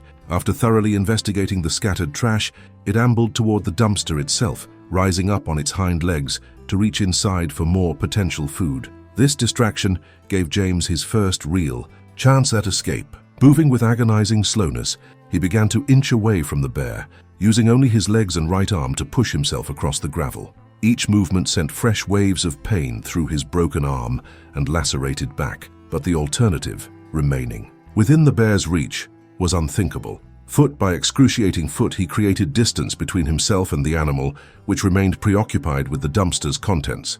When he'd put about 30 feet between them, James dared to glance over his shoulder toward his truck. It was still another 20 feet away, and he knew he couldn't reach it without standing up and moving faster, actions that might catch the bear's attention. But his cabin was closer than he'd realized, perhaps 100 yards through the trees to his right. If he could make it to the tree line, he might be able to follow the familiar path home, where he had a satellite phone to call for help and a first aid kit for his wounds. Decision made, James continued his painful retreat until he reached the edge of the clearing. The bear remained at the dumpster, now sitting on its haunches as it sorted through the trash it had pulled out, inspecting each item with surprising focus. Taking a deep breath, James gathered his strength and pushed himself up onto his knees and then unsteadily to his feet. The world swam around him, and he had to brace himself against a tree to avoid falling. The movement sent fresh agony through his injured arm, and he bit down hard on his lip to keep from crying out. When the wave of pain and dizziness passed, he took a careful step into the forest, then another, keeping his eyes on the bear as long as possible before the trees obscured his view. Once out of sight of the clearing, James allowed himself to move a bit faster. Though each step was an exercise in pain management, he cradled his broken arm against his chest, trying to stabilize it as much as possible as he stumbled along the narrow path toward home. Blood loss and shock were taking their toll, making his progress increasingly unsteady. Twice he fell to his knees, and the second time he wasn't sure he would be able to get up again. But the thought of lying helpless in the open forest, where the bear or another predator might find him, gave him the strength to continue. After what seemed like hours, but was probably less than 15 minutes, he spotted the familiar outline of his cabin through the trees. The sight gave him a fresh surge of determination, and he staggered the final distance to his front door. With trembling fingers, he keyed in the code on the electronic lock, precaution against the occasional curious or desperate animal that might try to enter. The small green light blinked, and James nearly wept with relief as he pushed the door open and stumbled inside, immediately turning to close and lock it behind him. The familiar interior of his cabin had never looked so welcoming. James leaned against the door for a moment, fighting the darkness that threatened at the edges of his vision. He needed to act quickly before shock and blood loss rendered him unconscious. Moving with purpose despite his injuries, he made his way to the kitchen counter where his satellite phone was charging. With his good hand, he dialed 911. In remote areas of Alaska, 911 calls were routed to the nearest emergency services, which, in Pine Creek, meant the ranger station about 15 miles away. It rang 3 times before a voice answered. 911, what's your emergency? Bear attack, James managed to say, his voice sounding strange and distant in his own ears. I'm at my cabin in Pine Creek, Lot 7. Brown bear at the community dumpster. I'm injured, badly. Sir, I need you to stay on the line, the dispatcher responded, her voice instantly becoming more alert. I'm dispatching emergency services to your location now. Can you tell me about your injuries? Left arm broken, bite wounds, claw marks on my back, bleeding a lot. James moved to his couch and sank down, no longer able to remain standing. I'm alone. Help is on the way, the dispatcher assured him. They should reach you in approximately 20 minutes. In the meantime, I need you to try to control any bleeding. Do you have a first aid kit available? Yes, James said, though the thought of moving again to retrieve it from the bathroom seemed almost impossible. In the bathroom. If you can, safely get to it. I want you to apply pressure to any wounds that are bleeding heavily. Use clean cloths or bandages if possible. James set the phone down on the coffee table, putting it on speaker so he could hear the dispatcher as he forced himself to his feet again. The room tilted alarmingly, but he managed to make his way to the bathroom, where a well-stocked first aid kit hung on the wall. He'd taken a wilderness first aid course when he first moved to Alaska, understanding that in remote areas, self-sufficiency could mean the difference between life and death. Returning to the couch with the kit, he fumbled it open with his good hand. I've got the kit, he told the dispatcher, his words beginning to slur slightly as shock deepened its hold. What should I do first? If you can see the wound on your arm, I want you to apply direct pressure with a clean bandage. She instructed. Don't try to set the broken bone yourself, just stabilize it as best you can. James pulled out several large gauze pads and pressed them against the worst of the bite wounds on his forearm. The pain was immediate and intense, nearly causing him to black out. Can't reach my back, he managed to say, and that's okay. Focus on the wounds you can reach. Is there anyone nearby who might be able to help you before the emergency responders arrive? James thought of his neighbors. Tom Blackwell, who lived in the nearest cabin, was away on a fishing trip. The Hansons, an elderly couple who owned the next cabin over, wouldn't be up for the summer for another 2 weeks. The remaining cabins were likely empty this early in the season. No, he said. No one's around, just summer cabins mostly. He adjusted the gauze on his arm, wincing at the pressure. The white material was already soaking through with red. "Okay, James, I want you to focus on staying awake until help arrives," the dispatcher said, her calm voice a lifeline in his increasingly foggy consciousness. "Can you tell me how long ago the attack happened?" "Not sure, maybe 15-20 minutes ago." The bear's face flashed in his memory, vivid and terrifying. It was huge, brown bear, at the dumpster. "You're doing great, James. Just stay with me. The rangers and paramedics have been notified. They're on their way to you now."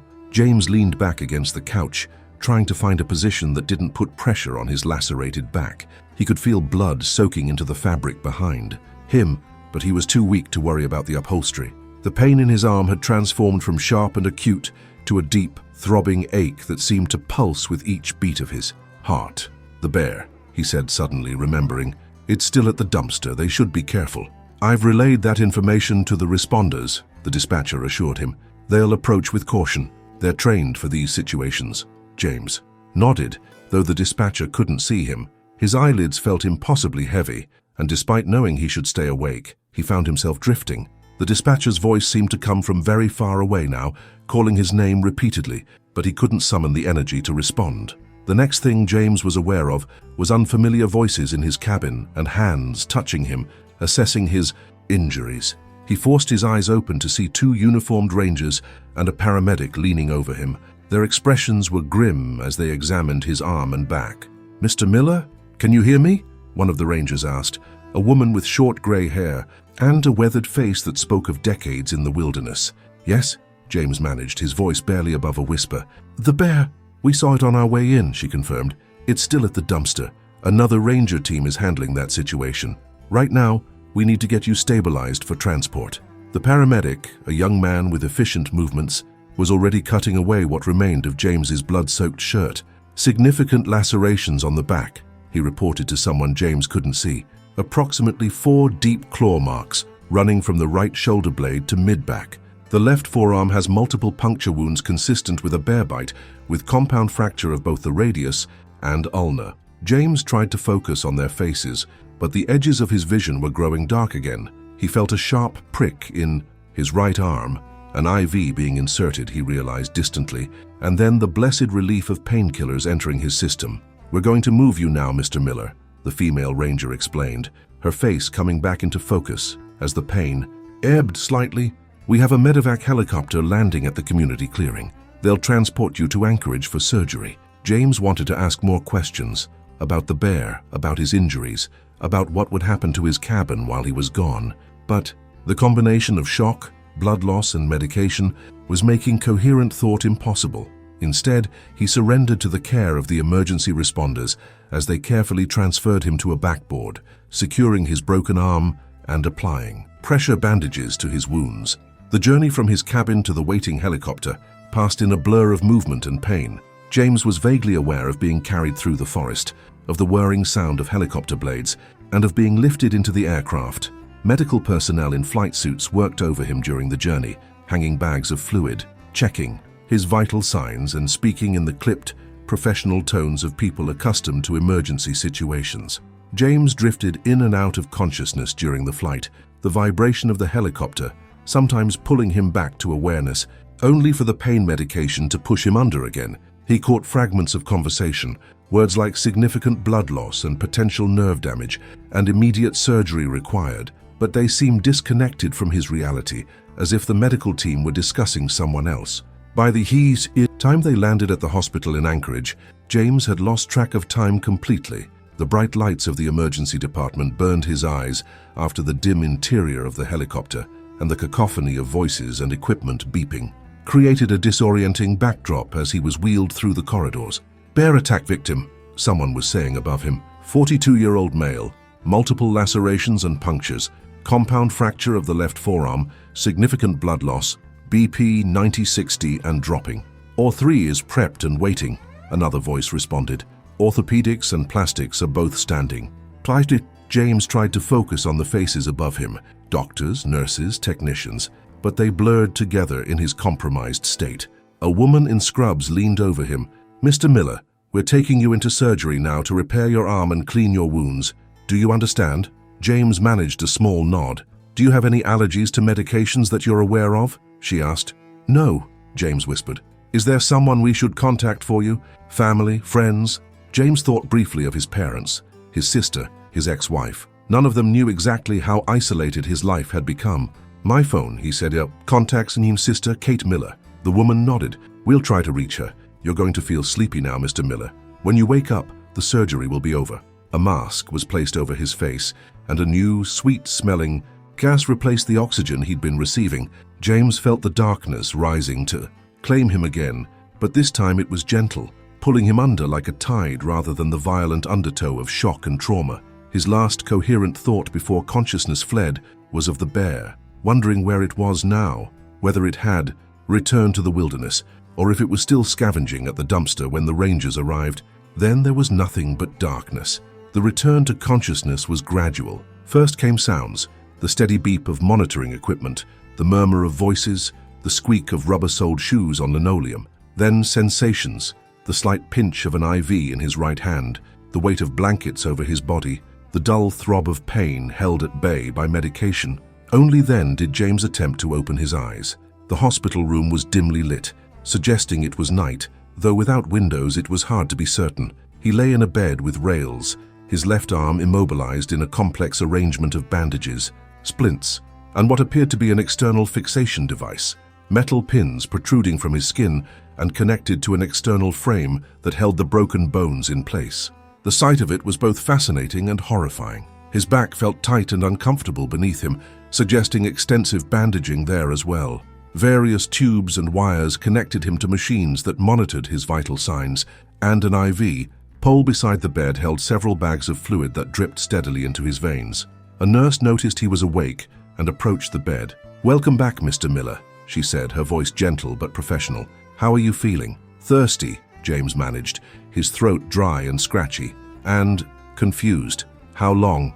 "You've been out for about 18 hours, she explained, raising the head of his bed slightly and offering him a cup of water with a straw.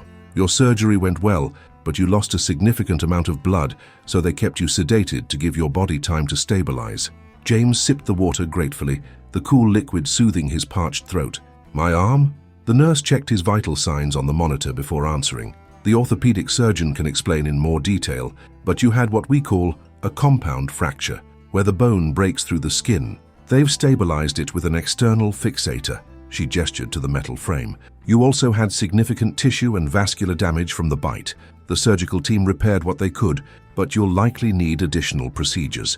James tried to process this information through the fog of pain medication. "And my back?" 4 deep lacerations that required extensive cleaning and suturing. There was concern about potential infection. Bear claws can carry a lot of bacteria, so they were very thorough. "You're on strong antibiotics as a precaution." As if her words had triggered awareness, James became conscious of a deep, throbbing hark beneath the dulling effect of the pain medication. It wasn't acute agony, but rather a persistent reminder of trauma that permeated his entire body. "The bear," he said suddenly, memories of the attack flooding back. What happened to it? The nurse adjusted his blankets. "I don't have that information, but the wildlife officials who came by earlier might know. They said they'll return in the morning to take your statement." James nodded, then asked the question that had been forming in the back of his mind since he woke. "How bad is it? My arm, I mean. Will I—" He couldn't bring himself to complete the thought. The nurse's expression softened with compassion. "The doctors will discuss your prognosis in detail, but I can tell you that with injuries like yours, recovery is usually a long process. You'll need physical therapy and possibly additional surgeries, but many patients regain significant function." It wasn't exactly reassuring, but James appreciated her honesty. The possibility that he might not regain full use of his arm, his dominant arm, was terrifying. His work as a software developer required manual dexterity and fine motor control, and living alone in a remote cabin necessitated a level of physical capability that he might not recover. "Your sister has been notified," the nurse added, changing the subject. "She's flying in from California tomorrow morning." "Kate? She's coming here?" James was surprised. He and his sister maintained a cordial relationship, exchanging occasional texts and calls, but they hadn't seen each other in person since their father's retirement party 2 years ago. "Yes." She seemed very concerned. "She said to tell you she's bringing your mother too." James closed his eyes briefly. The thought of his family seeing him like this, broken and vulnerable, was almost as uncomfortable as his physical pain. He'd left Seattle 5 years ago, specifically, to avoid being seen that way after his divorce, constructing a new identity as the self-sufficient wilderness dweller. Now, that carefully maintained image would be shattered. "Try to rest," the nurse advised, adjusting his IV.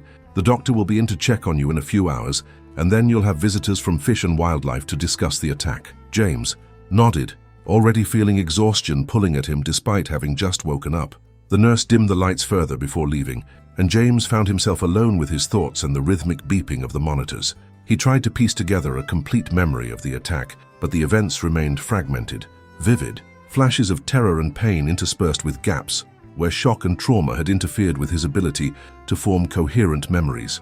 He remembered the bear rising up behind the dumpster, the initial impact that sent him sprawling to the ground, the excruciating pressure as its jaws closed around his arm. But other details were hazy or missing entirely. Before he could dwell further on these fractured recollections, the medication pulled him back under, into a mercifully dreamless sleep. The next time James awoke, sunlight was streaming through a window he hadn't noticed before, suggesting it was morning. His pain had intensified somewhat, throbbing in time with his heartbeat despite the medication. A different nurse was checking his vital signs, and she smiled when she saw his eyes open. "Good morning, Mr. Miller. You have some visitors waiting to see you. The doctor has approved short visits if you feel up to it." "Who?" James asked, his voice stronger than it had been the night before. "2 officers from the Alaska Department of Fish and Game and a ranger from the Pine Creek Station. They'd like to take your statement about the bear attack when you're ready." James nodded. "I can see them."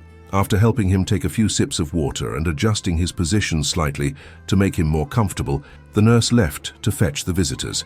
A few minutes later, 3 individuals entered the room. A middle-aged man in the uniform of the Alaska Department of Fish and Game, a younger woman similarly dressed, and the female ranger who had been part of the team that rescued him from his cabin.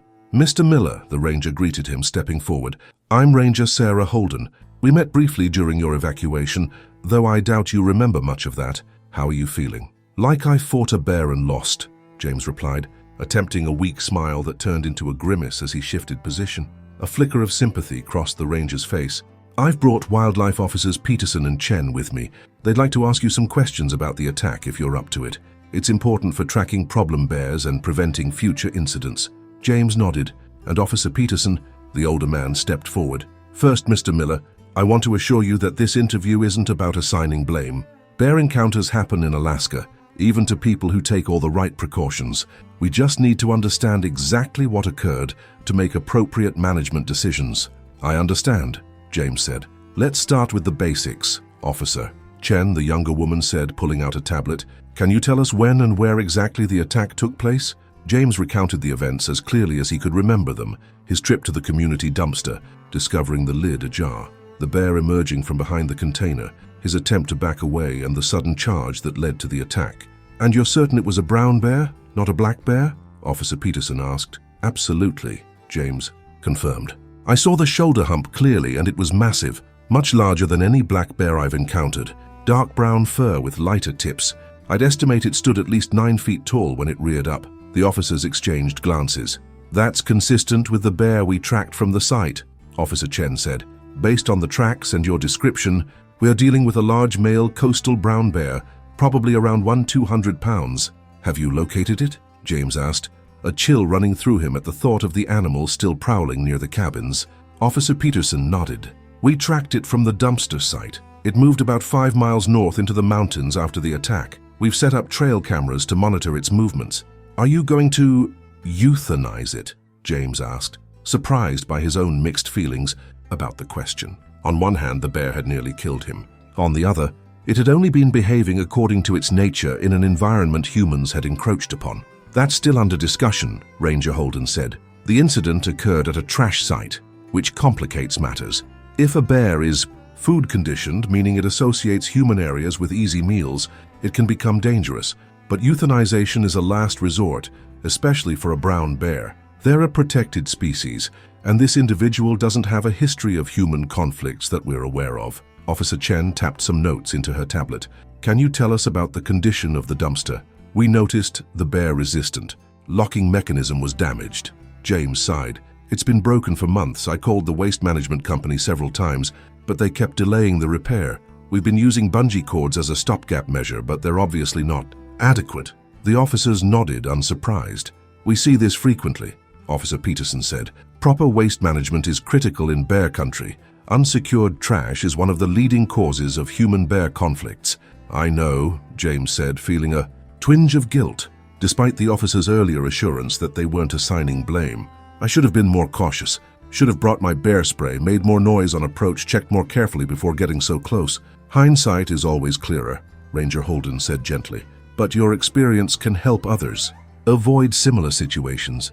We'll be using this incident to push for immediate repairs to that dumpster and to reinforce education about bear safety in the Pine Creek community. They continued asking detailed questions about the attack itself, the bear's behavior before and during the encounter, its reactions to James's attempts to play dead, and its activities afterward. James answered as thoroughly as he could, though the gaps in his memory frustrated him. You mentioned the bear was initially investigating the garbage when you arrived, Officer Chen noted. Did you notice any distinguishing features? Scars? Tags? Unusual coloration? James thought back. It had scars on its muzzle, 3 parallel marks like it had been clawed by another bear. No tags or collar that I saw. Officer Peterson nodded. That matches the bear we've been tracking. Those scars are distinctive. We believe it's a bear we've documented before in the Chugach National Forest area, about 20 miles from Pine Creek. It's been photographed several times by wildlife cameras, but had no recorded human conflicts until now. After about 30 minutes, the nurse returned to check on James and subtly indicated to the visitors that they should wrap up their interview. Just one more question, Mr. Miller, Officer Chen said. In your estimation, what triggered the bear's charge? Was there a specific action or change just before it attacked? James considered this carefully. I'm not entirely sure. It seemed curious rather than aggressive at first. Then something changed. Maybe the wind shifted, carrying my scent more directly to it, or maybe my continued presence was perceived as a threat. He shook his head slightly. I wish I could be more specific. That's all right, Ranger Holden assured him. Bear behavior can be unpredictable, especially during late spring when they're hungry after winter hibernation. They thanked him for his time and provided contact information should he remember additional details later. As they were leaving, Officer Peterson turned back. By the way, Mr. Miller, we checked on your cabin yesterday. Everything was secure, and we took the liberty of retrieving some personal items the hospital said you might need. Your phone charger, some clothing, and toiletries. They're in the cabinet beside your bed. James thanked them, touched by the thoughtfulness. After they left, the nurse helped him drink some water and adjusted his pain medication, which had begun to wear off during the interview. The relief was almost immediate, and James found himself drifting back to sleep, the morning's exertion having depleted his limited energy reserves. He was awakened sometime later by a soft touch on his right hand. Opening his eyes, he found himself looking into the worried face of his sister, Kate. James, she said, her voice catching slightly. Oh my God, James. Kate Miller Wong was 5 years younger than James, with the same dark hair and angular features, though hers were softened by a roundness his had never possessed. She was dressed in travel clothes, jeans and a light sweater, and looked exhausted, with dark circles under her eyes, suggesting she'd come straight from the airport. Hey, Katie, he managed, using his childhood nickname for her. You didn't have to come all this way. Don't be ridiculous, she replied, squeezing his hand. Of course I did. She glanced at his immobilized left arm and the various tubes and monitors attached to him. The hospital called me yesterday. They said you were mauled by a bear. When they said bear attack, I thought maybe a black bear, a few scratches. Her voice trailed off as she took in the extent of his injuries. It was a brown bear, James confirmed. At the dumpster near my cabin. I was just taking out the trash and... He shrugged his right shoulder slightly, then winced at the pull on his sutured back. Wrong place, wrong time. Mom's here too, Kate said. She's talking to your doctor right now. She's been beside herself since we got the call. James closed his eyes briefly. I'm sorry to worry you both. Don't apologize for getting attacked by a bear, James, Kate said, exasperation mixing with concern in her voice. But maybe apologize for moving to the middle of nowhere without reliable cell service so that we have to hear about life-threatening emergencies from hospital staff instead of you. Despite the pain and medication fog, James felt a small smile tug at his lips. Kate had always been direct. It was one of the things he most appreciated about her, even when it made him uncomfortable. Duly noted. The door opened again, and their mother entered. Eleanor Miller was in her early 70s, but looked a decade younger, with silver-streaked dark hair cut in a practical bob and the same tall, lean build she'd passed on to both her children. Her normally composed expression crumpled slightly. When she saw James, "Oh, Jamie," she said, using the name only she ever called him. She moved quickly to the side of the bed opposite Kate and placed a gentle hand on his cheek. "My poor boy." "I'm okay, Mom," James assured her, though the evidence contradicted his words. "Really?" Eleanor gave him a look that clearly communicated her disbelief. "Your doctor tells me you have a compound fracture of the left arm requiring external fixation, 4 deep lacerations across your back, puncture wounds and significant tissue damage that may require additional surgeries." She raised an eyebrow. "That doesn't sound okay to me." "But I'm alive," James pointed out, "which is more than I expected when that bear was on top of me." Both women paled at his blunt description. "Did you—" Kate began, then hesitated. "I mean, were you conscious during the attack? Did you feel—" "Everything," James confirmed, seeing no point in sugarcoating it, but then shock kicked in pretty quickly, which was a mercy. Eleanor pulled a chair close to the bed and sat down, still keeping one hand on her son's uninjured arm. "The doctor says you'll need to stay in the hospital for at least a week, possibly longer depending on how the wound sites heal and whether infection develops." James nodded, having expected as much. "And after that? You'll need considerable rehabilitation," his mother said firmly. "Possibly additional surgeries. You certainly can't go back to that isolated cabin of yours, at least not for many months." James started to protest, but Eleanor cut him off. "No arguments, James. You won't be able to care for yourself properly with these injuries, especially in a location so far from medical facilities." "Your mother's right," Kate added. "The doctor mentioned you'll need regular physical therapy, wound care, and follow-up appointments.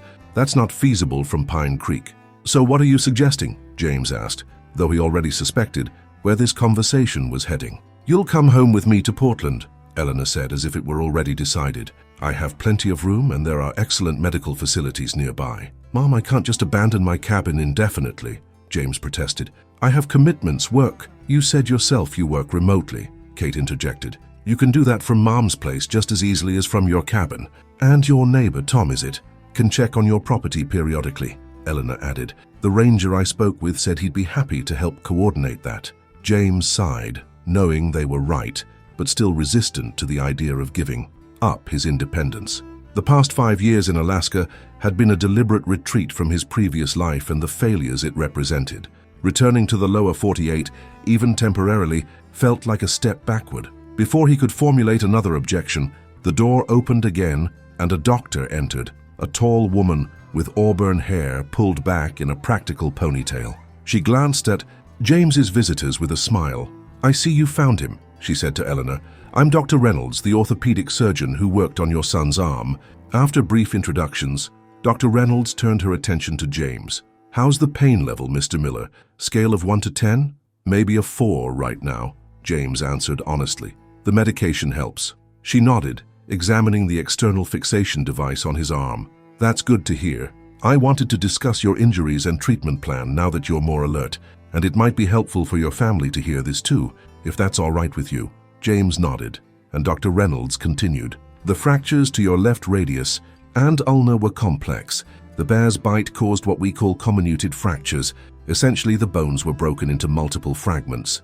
We've stabilized them with the external fixator you see here, which will likely need to remain in place for about 12 weeks. She gestured to the metal framework attached to his arm by pins that penetrated through the skin and into the bone.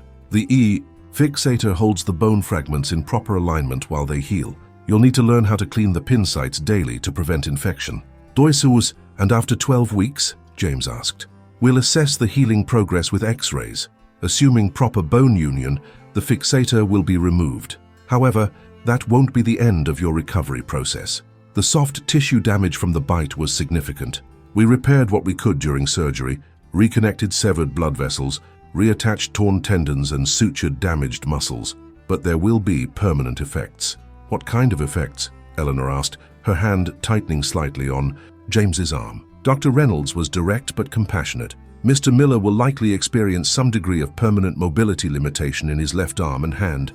The extent won't be fully clear until after complete healing and rehabilitation, but you should prepare for the possibility of reduced grip strength, limited range of motion, and possibly some nerve damage affecting sensation.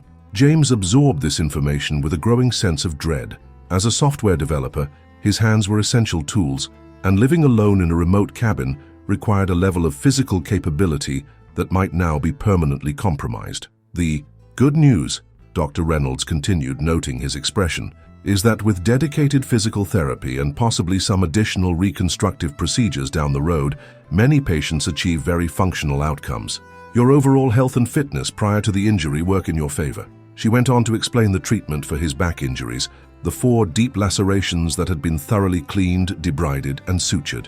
Bear claws harbor numerous bacteria, so infection is our primary concern there. You'll remain on intravenous antibiotics for several days, followed by oral antibiotics. The wounds will need regular cleaning and dressing changes. And the scarring? Kate asked, voicing a question James hadn't thought to ask. There will be permanent scarring, Dr. Reynolds confirmed, both from the claw marks on his back and the bite wounds on his arm. The external fixator pin sites will also leave small scars.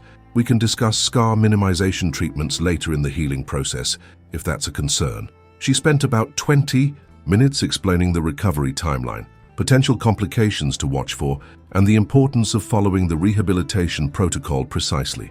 Throughout her explanation, James found himself oscillating between gratitude for his survival and despair at the long, difficult road ahead. Do you have any questions?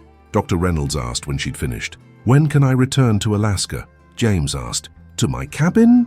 Dr. Reynolds exchanged a glance with Eleanor before answering. From a medical perspective, I wouldn't recommend returning to a remote location without easy access to healthcare for at least 6 months, possibly longer, depending on your recovery progress. Your arm will require specialized care, and complications can develop unexpectedly. James nodded, having expected this answer, but disliking it nonetheless. The thought of 6 months away from the home he'd created for himself, the sanctuary he'd built after his life in Seattle had fallen apart, was deeply unsettling. I understand your mother has offered to help with your recovery at her home in Portland, Dr. Reynolds added. From a medical standpoint, that would be an excellent arrangement.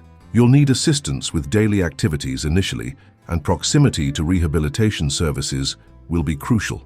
After the doctor left, a heavy silence fell over the room. James could see the worry in his mother's and sister's faces, and he felt a complicated mix of emotions. Frustration at his situation, appreciation for their concern, and a deep-seated fear about what his future might look like if his recovery didn't go as hoped. It's just temporary, Eleanor said finally, correctly, reading his expression, just until you're well enough to be independent again. I know, James sighed, and I appreciate the offer, Mom. I do. It's just hard to accept help, Kate suggested with a knowing look, because that would be very on brand for you, James. Despite himself, James smiled slightly. Maybe. Well, get used to it, his sister said firmly, because you're going to need help for a while and we're here to give it whether you like it or not. The conversation moved to logistics, how and when to transport him to Portland, what he would need from his cabin, how to handle his remote work during recovery. James participated half-heartedly, still processing the implications of Dr. Reynolds' prognosis. Eventually, his increasing pain and fatigue became evident, and the nurse suggested his visitors return the next day. After they left, promising to return in the morning, James found himself alone with his thoughts. The hospital room felt suddenly too quiet, too sterile, too far removed from the life he'd built for himself in Alaska. He thought of his cabin sitting empty, of the forest surrounding it transitioning from spring to summer without him there to witness it. He thought of the bear, now wearing a tracking collar according to the wildlife officers, moving through that same wilderness with no comprehension of how it had altered the course of a human life with one moment of predatory instinct. For the first time since the attack, James felt tears threatening, not from the physical pain, which was considerable but manageable with medication, but from a profound sense of loss. He had moved to Alaska seeking solitude and self-sufficiency after his divorce 5 years ago, gradually building a life that suited him. Now, in the span of a few violent minutes, that carefully constructed existence had been shattered. Over the following days, James's condition stabilized enough that his doctors began discussing discharge plans.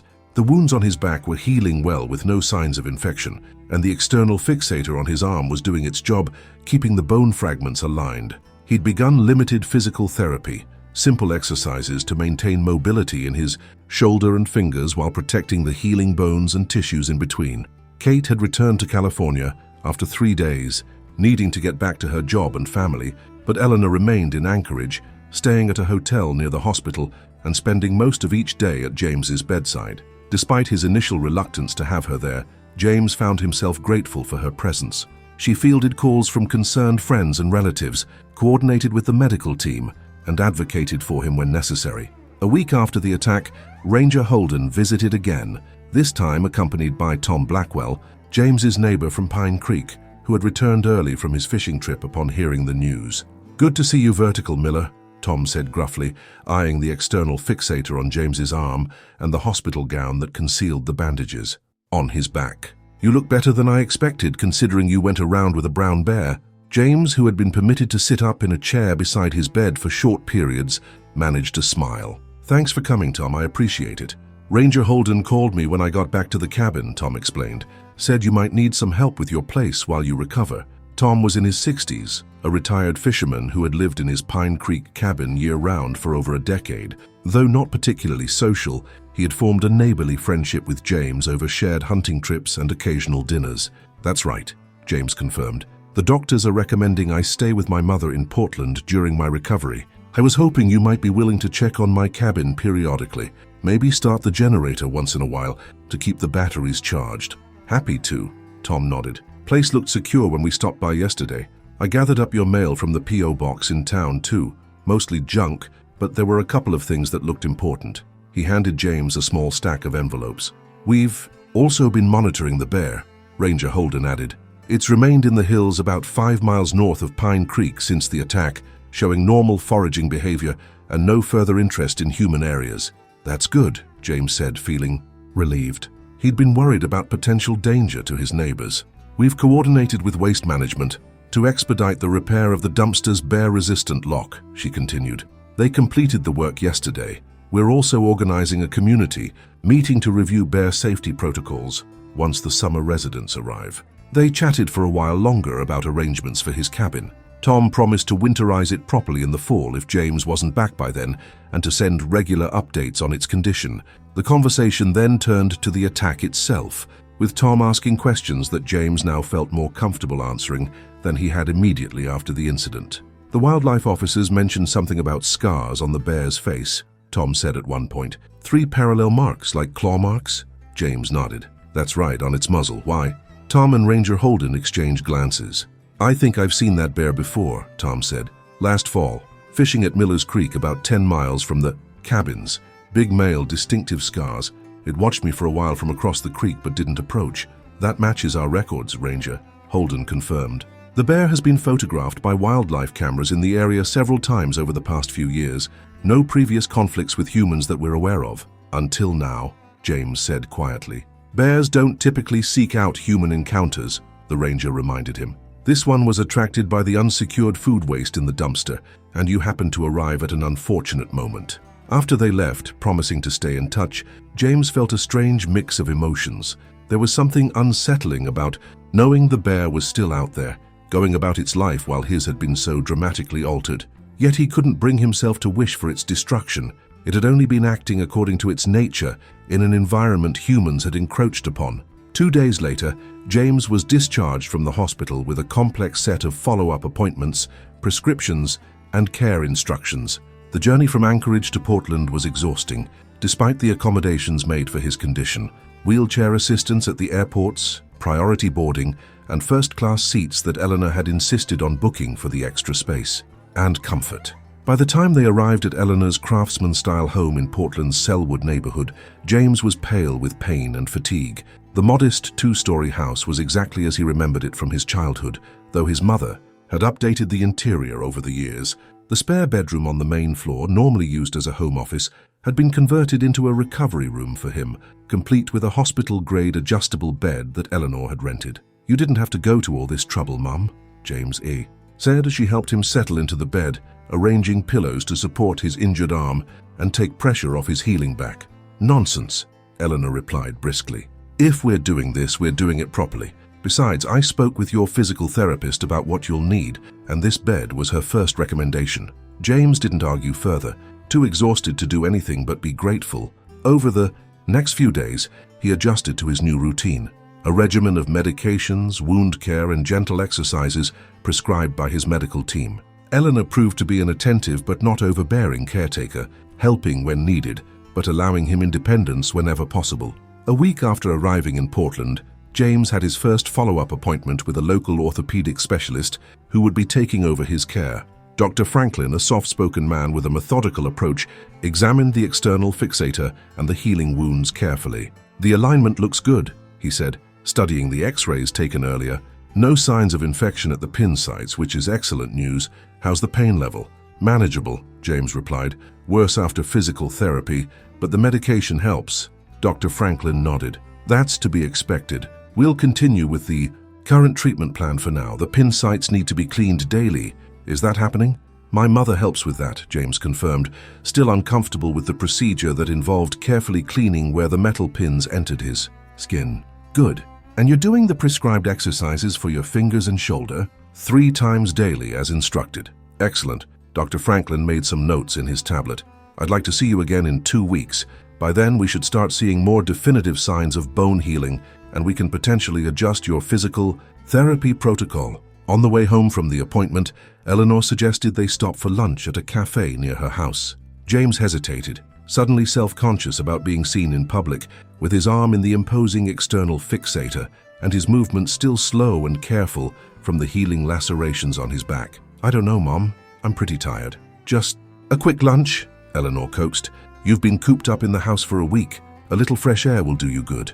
Reluctantly, James agreed. The cafe was quiet at that hour, and they were seated at a corner table that afforded some privacy. James positioned himself with his back to the wall, the external fixator partially concealed by a light jacket draped over his shoulders despite the warm weather. They had just ordered when a couple at a nearby table glanced over, their eyes lingering on the visible portions of James's medical hardware.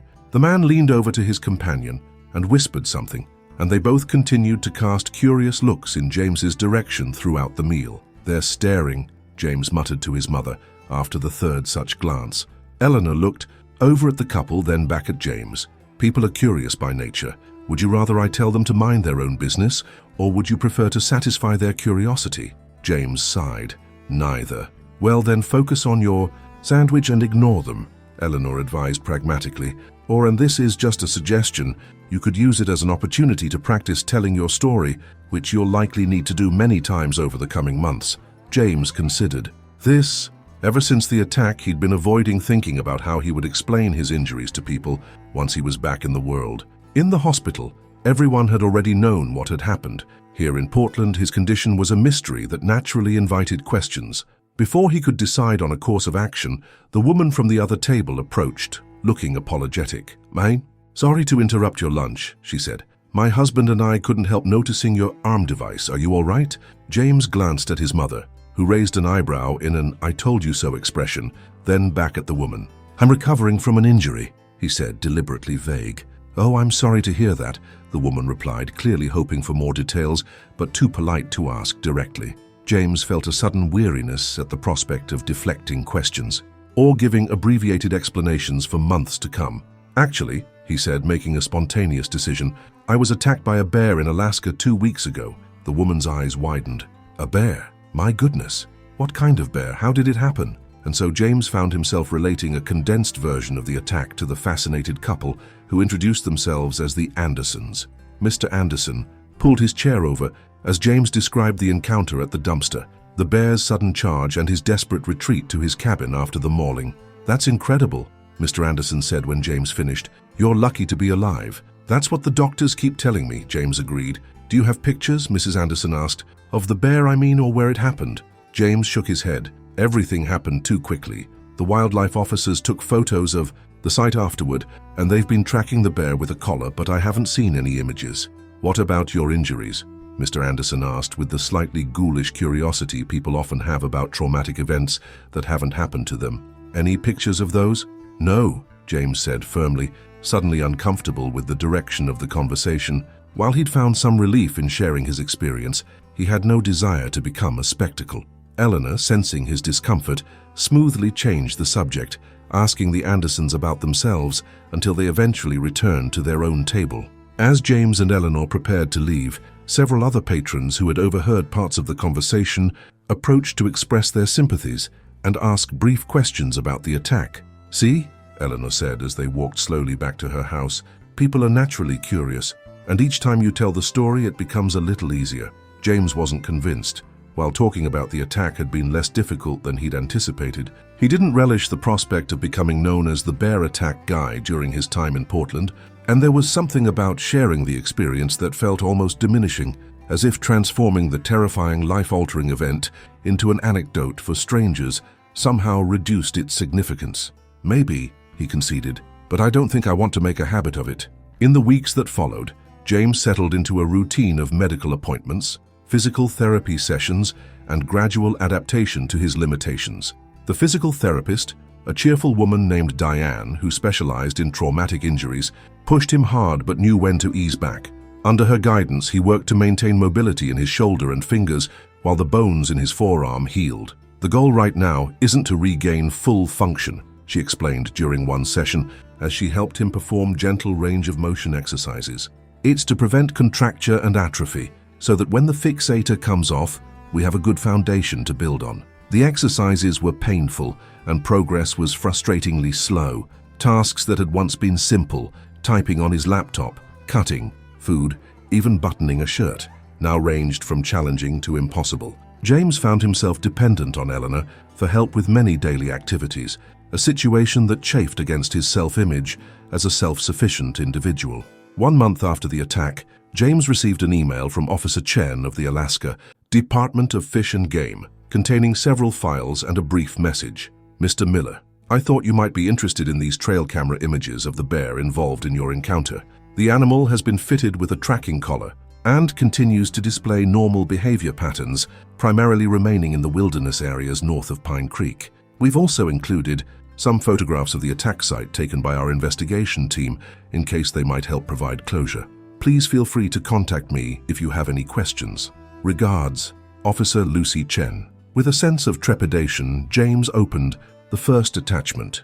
It was a clear daylight image from a trail camera, showing the same massive brown bear he'd encountered, identifiable by the 3 parallel scars across its muzzle. The animal was standing in a meadow, looking alert but not aggressive, its new tracking collar visible around its thick neck. The sight of the bear brought back a rush of visceral memories, the huffing grunt he'd heard before it charged, the pressure of its jaws on his arm, the nauseating pain as the bones snapped. James's heart rate accelerated, and he felt a cold sweat break out across his forehead. He quickly closed the image. After taking a few deep breaths to calm himself, he cautiously opened the next attachment. Photographs of the dumpster area, taken shortly after the attack. The first showed the dumpster itself lid askew with garbage scattered across the ground. The second, more disturbing, showed patches of dark blood, his blood, on the gravel where he'd fallen. There were also close-up images of bear tracks in the soft earth at the edge of the clearing, the massive paws having left impressions nearly 8 inches across. James stared at the images for a long time, trying to reconcile these clinical, detached photographs with the intense personal trauma he'd experienced. There was something surreal about viewing the scene from this removed perspective, as if he were looking at evidence from someone else's attack rather than his own. He didn't share the images with Eleanor or Kate, feeling oddly protective of them. Instead, he saved them to a folder on his laptop, uncertain why he wanted to preserve them, but knowing somehow that they were important to his process of coming to terms with what had happened.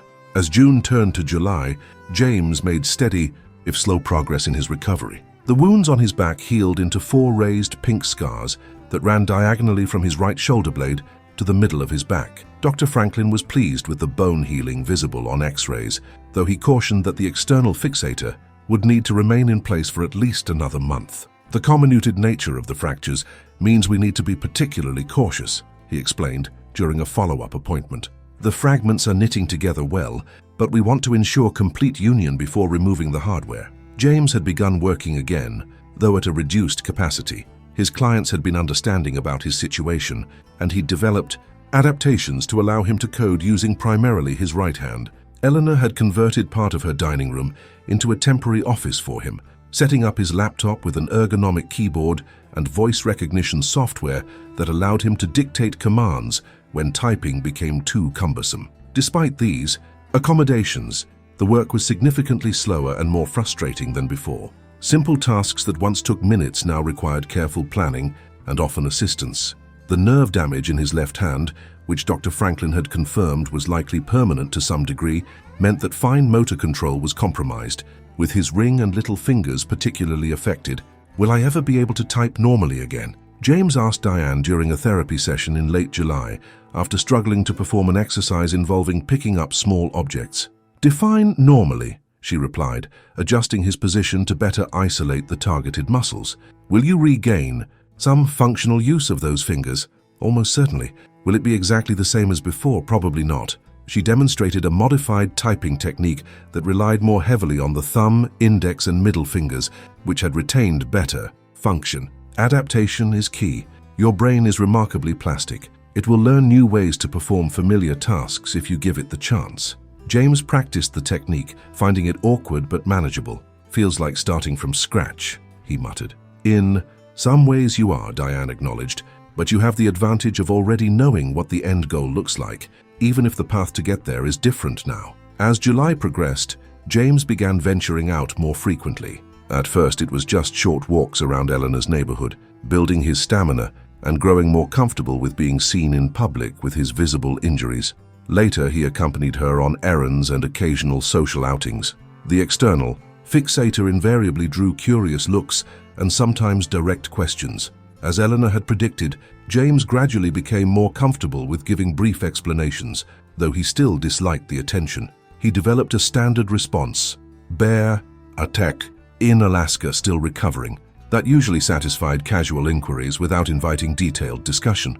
Occasionally, however, he encountered people who wanted the full story.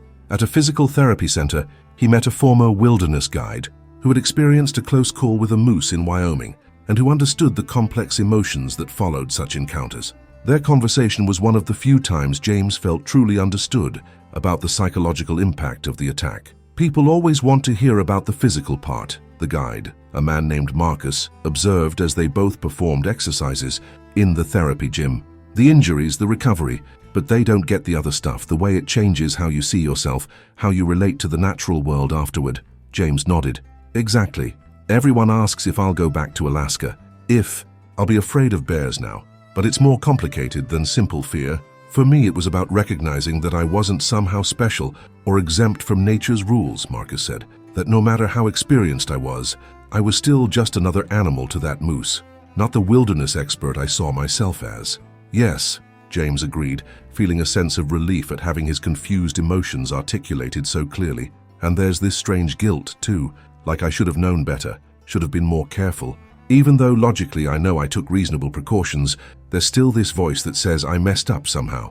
Marcus nodded in understanding. "The wilderness gives us this illusion of control, that if we just follow all the right procedures, carry the right gear, make the right decisions, we'll be safe. And most of the time that's true, but sometimes it's just bad luck, wrong place, wrong time." That conversation stayed with James for days afterward, helping him process aspects of his experience that he'd struggled to define even to himself. He found himself thinking more clearly about his relationship with the Alaskan wilderness he'd chosen as his home, how he'd simultaneously respected it and yet perhaps become too comfortable with its dangers. In early August, nearly 3 months after the attack, Dr. Franklin announced that the X-rays showed sufficient bone healing to consider removing the external fixator.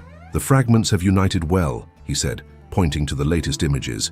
"There's still healing to be done, but it can continue without the external hardware." "What happens after it's removed?" James asked. "Your arm will be placed in a cast for approximately 3 more weeks to provide continued support while the final healing occurs. After that, we'll transition to a removable brace, and you'll begin more intensive rehabilitation to restore function." The procedure to remove the fixator was scheduled for the following week. It was performed under local anesthesia, allowing James to remain awake as Dr. Franklin carefully extracted the pins from his arm. The sensation was uncomfortable, but not acutely painful. A strange pressure as each pin was withdrawn from the bone, followed by the bizarre feeling of air on skin that had been covered by hardware for months. When the final pin was removed and the fixator lifted away, James stared at his exposed arm with a mixture of fascination and dismay. The limb looked strange, thinner than his right arm due to muscle atrophy, with small crusted wounds where the pins had been, and larger puckered scars from the bear's teeth. The skin was pale and flaky from being covered for so long. "It looks worse than it is," Dr. Franklin assured him, seeing his expression. "The pin sites will heal quickly, and the rehabilitation will address the muscle atrophy. Now let's get that cast on." The fiberglass cast, extending from just below his elbow to his knuckles, felt remarkably light after months of the bulky external fixator. James found himself able to move more freely, though the arm itself remained weak and painful when used. "Remember, the bones are still healing," Dr. Franklin cautioned. "Don't try to lift anything heavy or put pressure on that arm. The cast provides support, but it's not a license to resume normal activities." With the fixator removed, and the more noticeable cast in its place, James found himself attracting less attention in public. This was a relief, allowing him to venture out with Eleanor more frequently without feeling like a curiosity. He began accompanying her to her regular activities, a book club at the local library, weekly dinners with friends, even a small outdoor concert in a neighborhood park. It was at one of these outings, a farmer's market Eleanor frequented every Saturday, that James encountered Jennifer Hayes, a friend of his mother's he vaguely remembered meeting years earlier. Eleanor had stepped away to examine some fresh produce, leaving James sitting on a bench near a coffee stand when Jennifer approached. "James Miller, isn't it?" she asked, sitting down beside him. "I think we met at your mother's birthday party a few years ago. I'm Jennifer Hayes."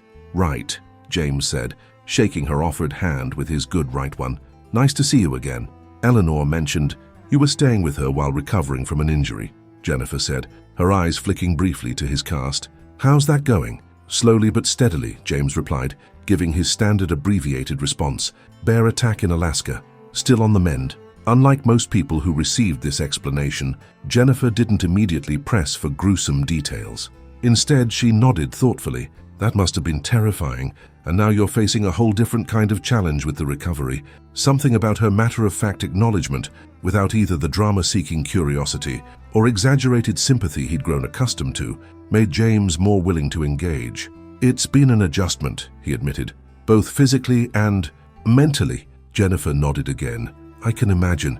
I went through something similar, different circumstances but similar aftermath, after a climbing accident in my 20s. Shattered my right leg. Took almost a year before I could walk properly again."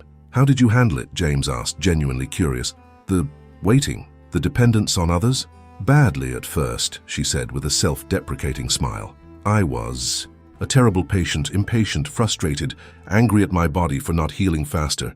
It took me months to accept that recovery isn't linear and that needing help isn't a character flaw." The conversation continued easily as they discussed the challenges of recovering from traumatic injuries, the strange ways people reacted to visible disabilities, and the mental adjustments that accompanied physical ones. James found himself sharing more about his experience than he had with almost anyone since the attack, drawn out by Jennifer's thoughtful questions and lack of judgment. When Eleanor returned, laden with shopping bags of fresh produce, she seemed pleased to find them in deep conversation. "I see you two have reacquainted yourselves," she observed. "Jennifer's been giving me some perspective on the recovery process," James explained. "She understands it better than most." "She would," Eleanor agreed. "Jennifer's work with adaptive athletes gives her unique insight." "Work?" James asked, looking at Jennifer with renewed interest. "I'm a recreational therapist," she explained. "I work primarily with people who've experienced traumatic injuries or illnesses and are learning to return to activities they love or discover new ones with changed physical capabilities." The conversation continued as they helped Eleanor with her purchases, and by the time they parted ways, James had agreed to join Jennifer for coffee the following week to continue their discussion. As they walked back to Eleanor's house, his mother was suspiciously silent, a small smile playing at the corners of her mouth. "What?" James finally asked. "Nothing," Eleanor replied innocently. "Just nice to see you connecting with someone." "It's not like that," James protested. "We just had a good conversation about recovery. She actually understands what it's like." "I didn't say it was like anything," Eleanor pointed out, "but Jennifer is a lovely person, and it's good to see you engaging with the world again instead of just tolerating it during necessary outings." James couldn't argue with that observation. The truth was, his conversation with Jennifer had been the first time since the attack that he'd felt completely present in the moment, rather than caught in an endless loop of recovery milestones, medical appointments, and adaptation to his new limitations. Their coffee meeting the following week went equally well. Jennifer was easy to talk to, intelligent and empathetic without being cloying. She shared stories of her clients and their journeys back to activities they loved, often with creative adaptations to accommodate their changed abilities. The mind is incredibly adaptable, she explained as they sat in a quiet corner of a local cafe. More so than most people realize. When one pathway closes, it finds another, but only if you give it the opportunity by trying new approaches rather than forcing the old ones. My physical therapist says something similar, James noted, but it's easier to understand the concept than to apply it. Absolutely, Jennifer agreed. Our instinct is to keep hammering away at what used to work because our brains are efficiently lazy. They want to use the established neural pathways. Creating new ones takes conscious effort and a willingness to look foolish in the short term. As August turned to September, James continued to make progress. The cast was removed, replaced by a removable brace that he wore when using his arm for more demanding tasks or at night while sleeping. Physical therapy intensified, now focusing on restoring strength and function rather than merely maintaining mobility. He and Jennifer began seeing each other regularly, first for coffee, then for walks in the park, and eventually for dinner. James was cautious about defining their relationship, still dealing with his own recovery and uncertain about his future plans. But Jennifer seemed content to let things develop naturally, without pressure or expectations. In late September, Dr. Franklin delivered the news James had been waiting for. "The bone healing looks excellent," he said, reviewing the latest x-rays.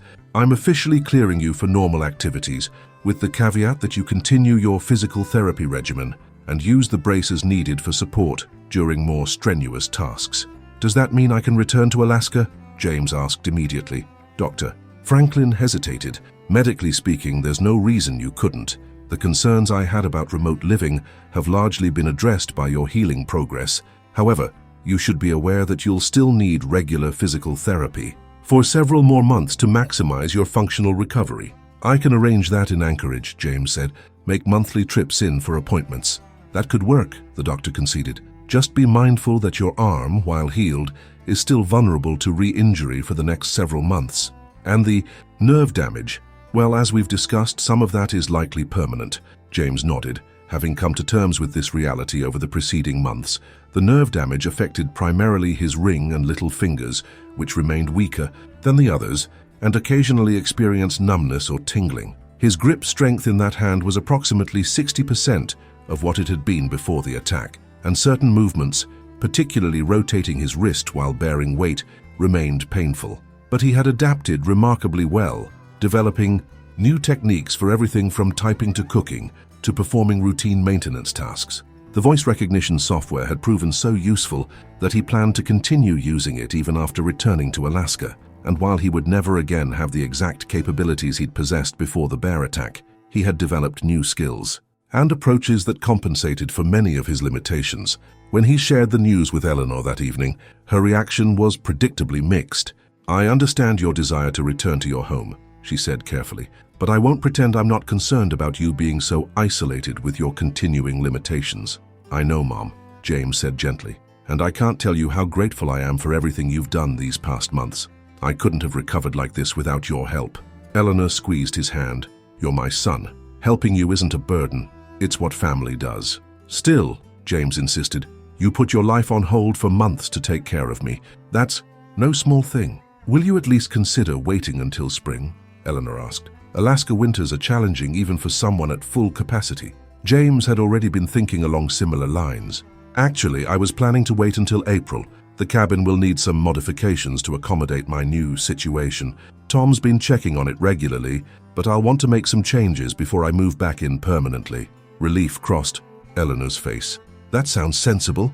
And it would give you time to continue your therapy here where the resources are more accessible."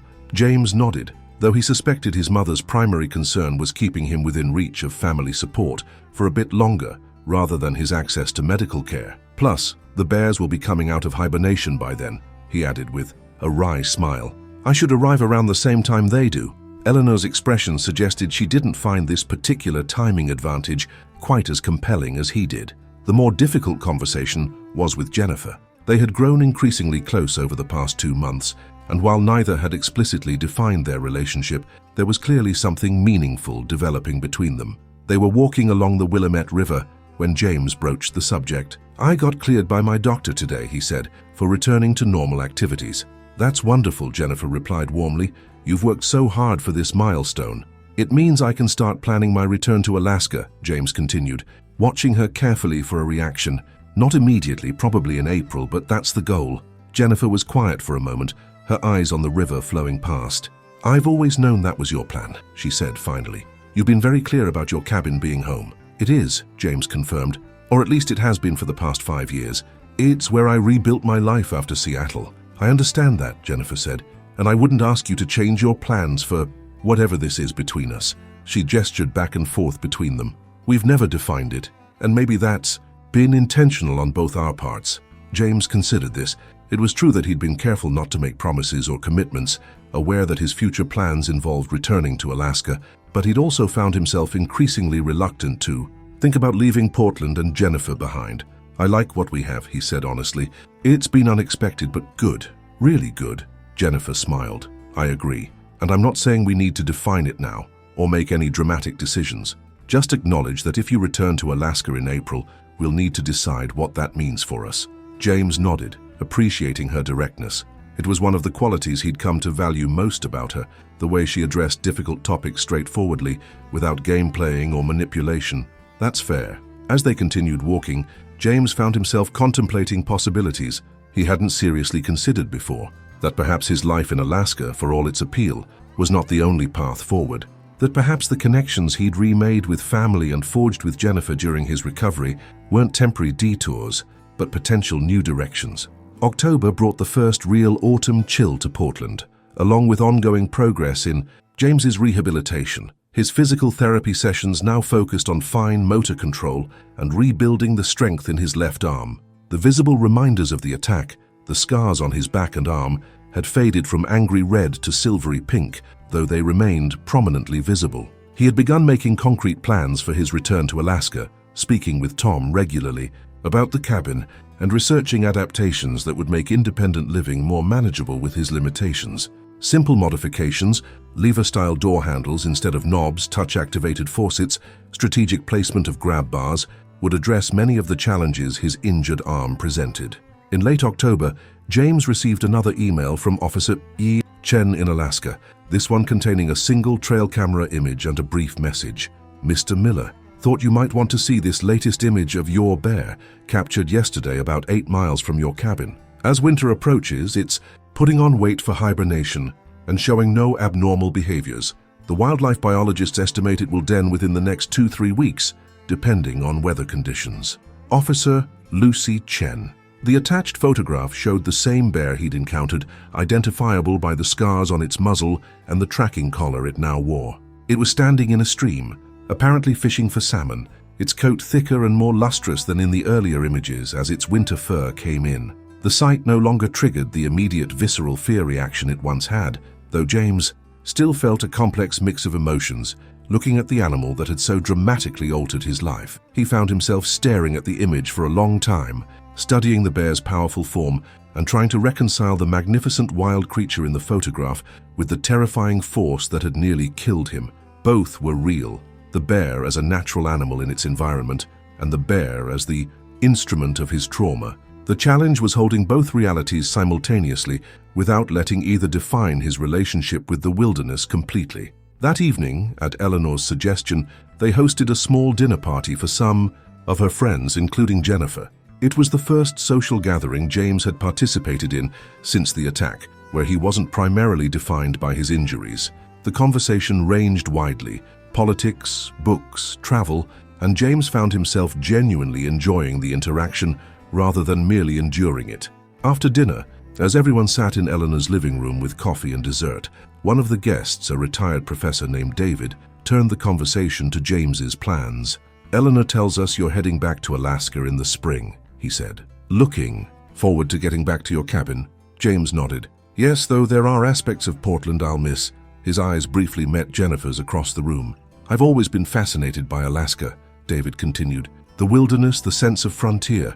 But I imagine your perspective might be somewhat altered after your encounter with the local wildlife. There was a momentary awkward silence as the other guests glanced at each other, uncertain if this was an appropriate topic. James had become so accustomed to avoiding detailed discussions of the attack in social settings that his first instinct was to deflect with his standard brief response. But something made him pause. These were not curious strangers at a cafe, but friends of his mother's and of Jennifer's, who had welcomed him into their social circle during his recovery. And David's question, while direct, came from genuine interest rather than morbid curiosity. "It has changed my perspective," James acknowledged, though perhaps not in the way people might expect. "How so?" David asked, leaning forward with interest. James considered his words carefully. "Before the attack, I think I had developed a somewhat idealized relationship with the wilderness. I respected it, took precautions, but I'd also become comfortable there, maybe too comfortable." He shifted slightly in his seat, the scars on his back pulling with the movement. "The attack was a violent reminder that in wild places, we're guests, not masters. The bear wasn't malicious. It was just being a bear, behaving according to its nature in an environment where I was the intruder, not it." "That's remarkably philosophical," David observed. "Many people would simply be afraid after such an experience." "Oh, I was afraid," James assured him with a wry smile. "Terrified, actually. Still am sometimes when I think about going back, but fear and understanding aren't mutually exclusive." "Will you approach things differently when you return?" another guest asked. James nodded. "Practically speaking, absolutely. More vigilance, better precautions, less complacency. But philosophically," he paused, searching for the right words, "I think the biggest change is in how I see my place there. Before, I think I saw myself as someone who had mastered living in the wilderness, who belonged there through skill and knowledge. Now I understand that I'm always an outsider, always vulnerable, regardless of how well prepared I am." "And yet you're still going back," Jennifer observed, speaking for the first time during this exchange. "I am," James confirmed, "because despite what happened, Alaska still feels like home. The wilderness still speaks to something in me, even if our relationship has become more complicated." The conversation gradually shifted to other topics, but later, as the guests were preparing to leave, David approached James again. "I wanted to thank you for sharing your perspective earlier," he said. "It was insightful and rather brave, I think." James looked at him questioningly. "To face something that nearly killed you and find meaning in it, rather than just trauma, that takes courage," David explained. "Not everyone manages that integration after experiences like yours." James hadn't thought of his processing in those terms, but he recognized the truth in David's observation. He had been working, sometimes consciously, sometimes not, to integrate the attack into his understanding of himself and his relationship with the natural world, rather than allowing it to remain an isolated trauma that defined everything that came after. In the following weeks, James continued his preparations for eventually returning to Alaska, while also deepening his relationship with Jennifer. They began spending more time together, including weekends and overnight stays, cautiously exploring what might be possible between them, despite the geographic complication on the horizon. "Have you ever considered living anywhere but Alaska?" Jennifer asked one evening as they sat on her porch, watching the November rain. "Honestly, not seriously," James admitted. "After my divorce, Alaska represented a clean break, a fresh start. It became a part of my identity, the wilderness software, developer, self-sufficient in the last frontier. And now?" she pressed gently. James was silent for a moment, considering. "Now I'm less certain about what defines me. The attack changed things, not just physically, but in how I see myself. And these months in Portland have reminded me that there are other aspects of life I value: family connection, community, relationships." He reached for her hand. "Including this one." Jennifer squeezed his fingers. "I'm not asking you to change your plans for me. That wouldn't be fair to either of us. But I think it's worth exploring if there's a version of your life that could include elements of both worlds." "What would that look like?" James asked, genuinely curious about her thoughts. "I don't know exactly," she admitted. "Maybe splitting your time, winters in Portland, summers in Alaska, or finding a place in Alaska that's less remote, but still offers the wilderness access you love. I'm not suggesting I have the perfect solution, just that there might be possibilities we haven't considered." Her words stayed with James in the days that followed. He'd been so focused on the binary choice, return to his isolated cabin in Alaska or abandon the life he'd built there, that he hadn't seriously explored middle options. Jennifer's suggestion opened a new line of thinking. one that acknowledged the changes in his priorities and circumstances, while not requiring him to completely relinquish his connection to Alaska. In early December, nearly 7 months after the attack, James received a call from Ranger Holden in Alaska. It had been several months since their last communication, and he was surprised to hear from her. "Mr. Miller," she greeted him, "I hope your recovery is progressing well?" "It is, thank you," James replied. "I'm planning to return to Alaska in April." "That's actually related to why I'm calling," she said. "We've been monitoring the bear involved in your attack, as you know. It denned for the winter about 6 miles north of Pine Creek, in a remote area of the mountains. I received some trail camera images from Officer Chen," James confirmed. "Yes, she mentioned that. The reason I'm calling is that we've been using your case, along with several others, to lobby for improved waste management infrastructure in rural Alaskan communities. The broken bear-resistant lock on your community dumpster is unfortunately not an isolated incident." "I see," James said, not entirely sure where this was heading. "We're preparing a presentation for a state funding committee, and we were hoping you might be willing to contribute a brief written statement about your experience, specifically how proper waste management might have prevented the encounter." James considered the request. "I'd be willing to do that," he said after a moment. "Though I should note that I don't blame the bear or even the broken lock entirely. I made mistakes too. Not making enough noise on approach, not bringing bear spray, not being sufficiently alert." "That kind of balanced perspective would actually be very valuable," Ranger Holden assured him. "Too often, these incidents are portrayed as either entirely the fault of careless humans or entirely the fault of aggressive wildlife. The reality is usually more nuanced, as you've noted." After discussing the details further, James agreed to write a statement for the ranger to include in her presentation. After ending the call, he sat at his computer, thinking about how to articulate his experience in a way that might help prevent similar incidents without demonizing the bear or oversimplifying the complex relationship between humans and wildlife in places like Alaska. In the end, he wrote a straightforward account of the attack, acknowledging his own lapses in caution while also highlighting the systemic issues like inadequately maintained bear-resistant infrastructure that created the conditions for human-wildlife conflict. He concluded with a reflection on the responsibilities humans have when they choose to live in wildlife habitat and the importance of coexistence based on mutual respect rather than dominance. Writing the statement proved unexpectedly therapeutic for James. It required him to revisit the attack in detail, but with the distance of time and the purpose of education rather than merely reliving the trauma. He found himself able to describe the events with a clinical precision that would have been impossible in the immediate aftermath. When he shared the draft with Jennifer that evening, she read it carefully before looking up with an expression of admiration. "This is really powerful, James. Educational without being preachy, personal without being melodramatic." "You think so?" he asked. "I wasn't sure how to strike the right tone." "You did," she assured him. "And I think writing—" "This was good for you too, wasn't it?" James nodded, somewhat surprised by the realization. "It was. It felt like, I don't know, like I was reclaiming the narrative in some way, making something constructive out of an experience that was primarily destructive." "That's a significant milestone in trauma recovery," Jennifer said, "finding meaning or purpose in what happened. Not to say it was good that it happened, but that something worthwhile can come from it." As December progressed and the holiday season approached, James found himself increasingly torn about his plans to return to Alaska. On one hand, he missed his cabin, the wilderness, and the life he'd built there. On the other, the connections he'd strengthened with family and established with Jennifer during his recovery had become deeply important to him. Eleanor hosted a small Christmas gathering, and as James looked around at the familiar faces of family and new friends, he felt a sense of belonging he hadn't expected to find again after retreating to Alaska following his divorce. The isolated life he'd constructed there had been healing in its way, but he now recognized it had also been a form of hiding from past failures, from vulnerability, from the messiness of human connection. The bear attack, for all its trauma and pain, had forced him back into relationship with others. His injuries had required him to accept help, to acknowledge his limitations, to depend on family and medical professionals, and eventually friends like Jennifer. That dependence, which he'd initially resisted as a threat to his self-image, had paradoxically led to a kind of strength he hadn't possessed before. The strength found in genuine connection rather than self-imposed isolation.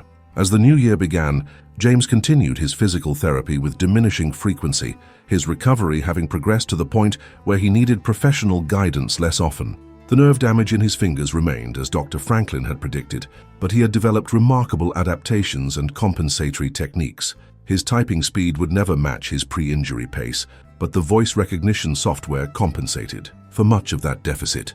In late January, James received another email from Officer Chen, this one containing a brief update on his bear, which remained in hibernation according to the data from its tracking collar.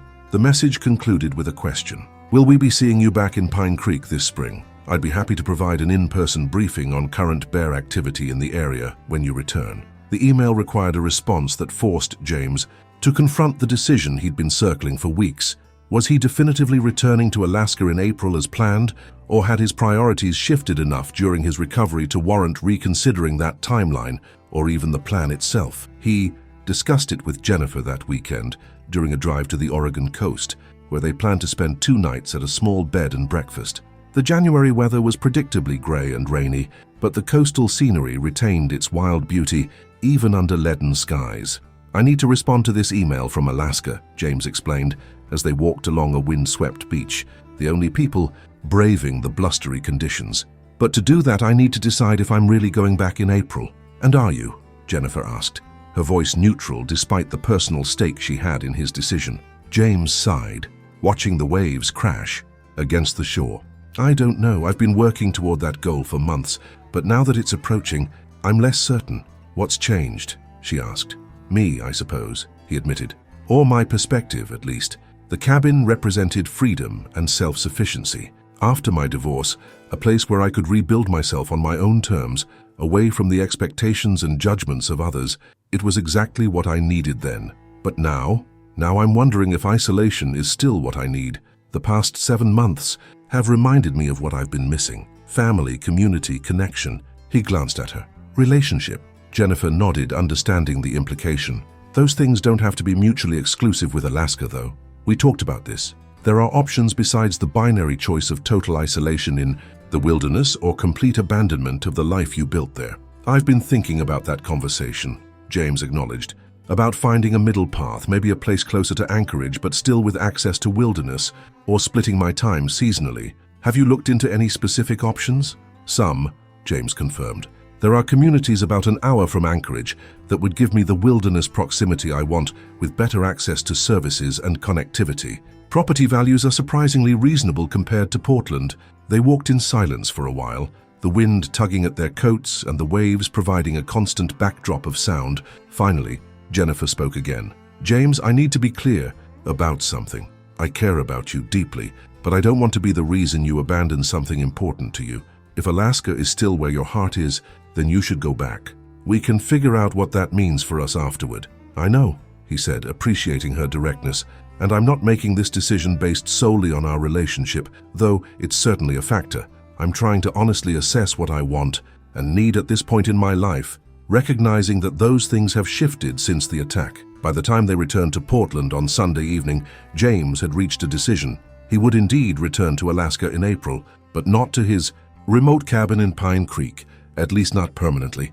Instead, he would use his first month back to explore alternative locations closer to Anchorage that might offer a better balance between the wilderness connection he valued and the human connections he'd rediscovered during his recovery. The cabin would remain his property, potentially serving as a seasonal retreat or weekend getaway rather than his primary residence. This compromise would allow him to maintain his connection to the Alaskan wilderness while creating the possibility for a more balanced life that could potentially include Jennifer, regular visits with family, and better access to the medical follow-up his arm would continue to require. When he shared this plan with Eleanor, she responded with characteristic pragmatism. That sounds like a thoughtful approach, she said, testing the waters before making permanent changes.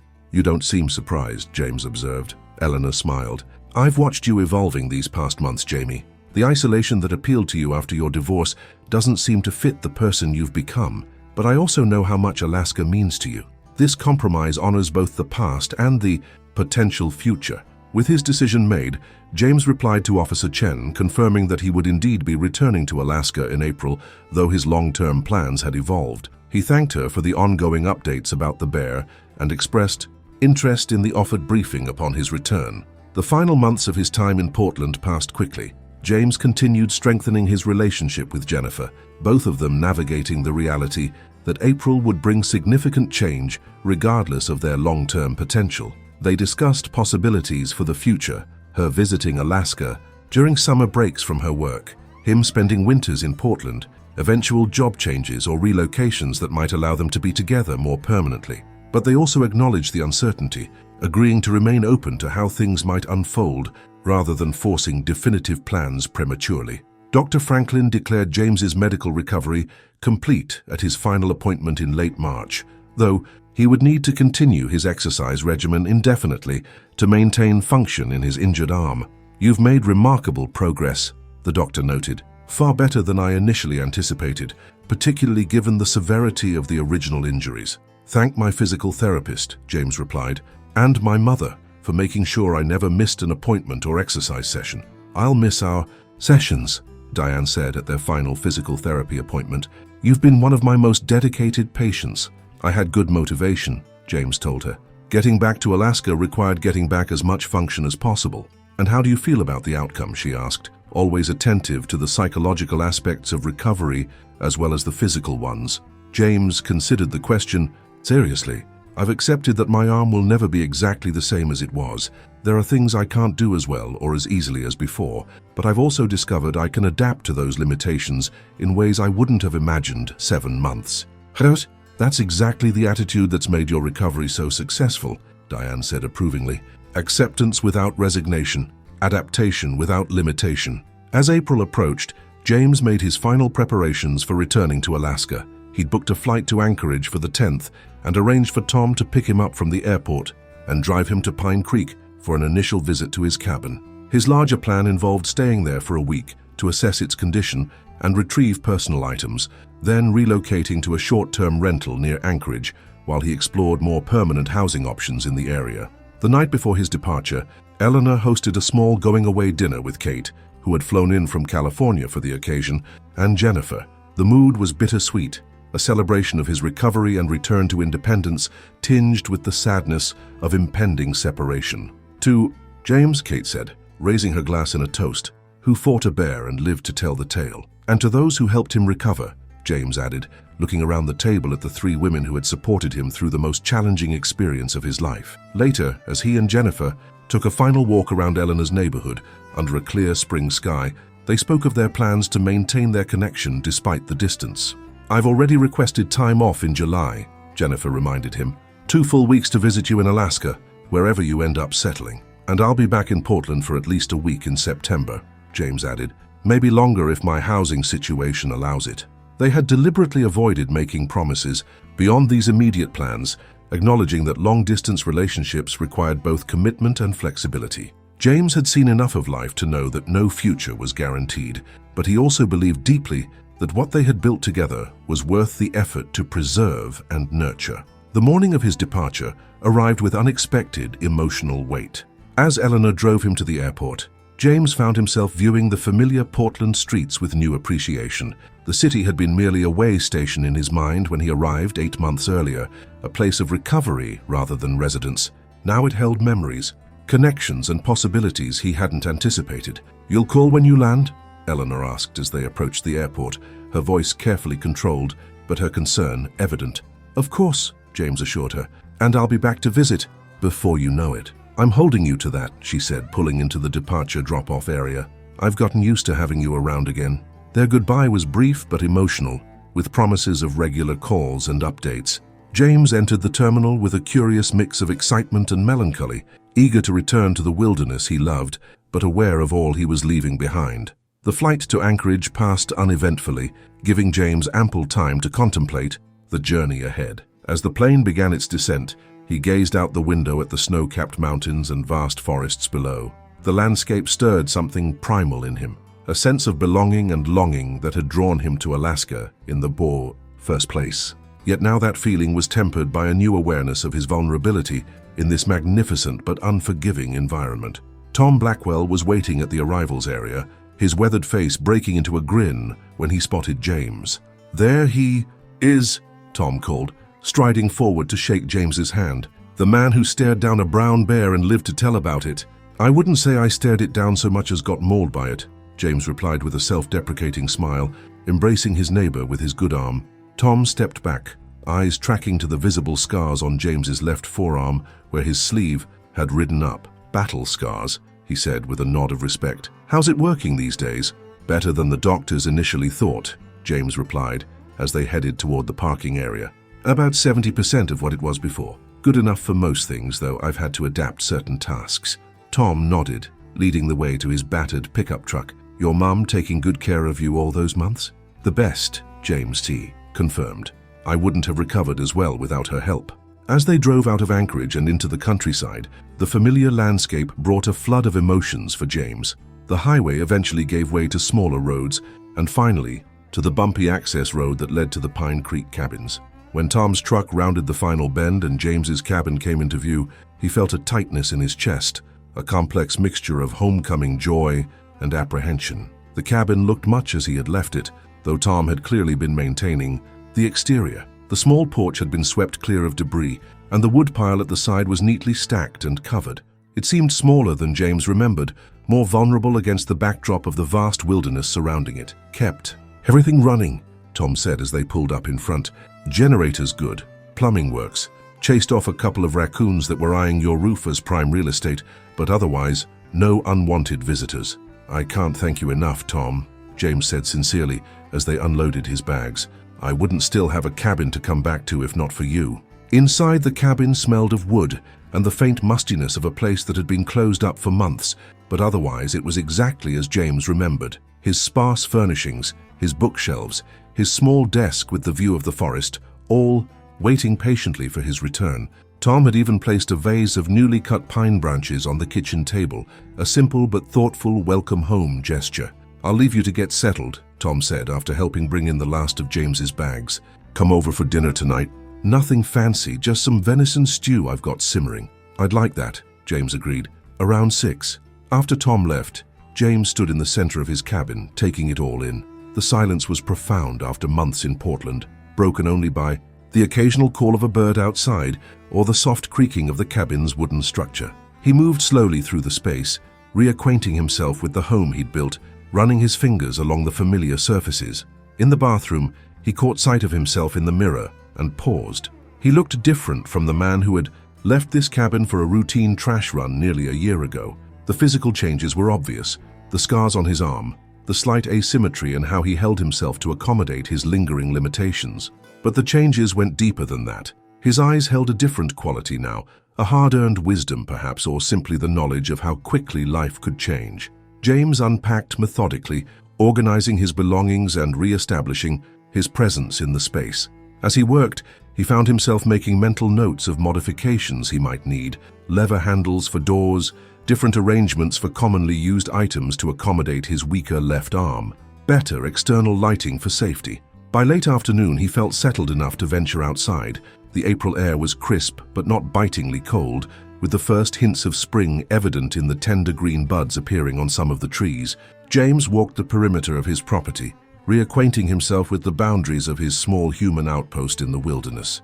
When he reached the path that led toward the community dumpster, he stopped. He hadn't consciously planned to avoid it, but now, faced with the choice of whether to walk that trail, he felt a flutter of anxiety in his chest. The memory of the attack remained vivid: the bear's sudden appearance, the terror of those moments, the pain that followed. After a moment's hesitation, James deliberately turned and began walking the quarter-mile trail to the dumpster site.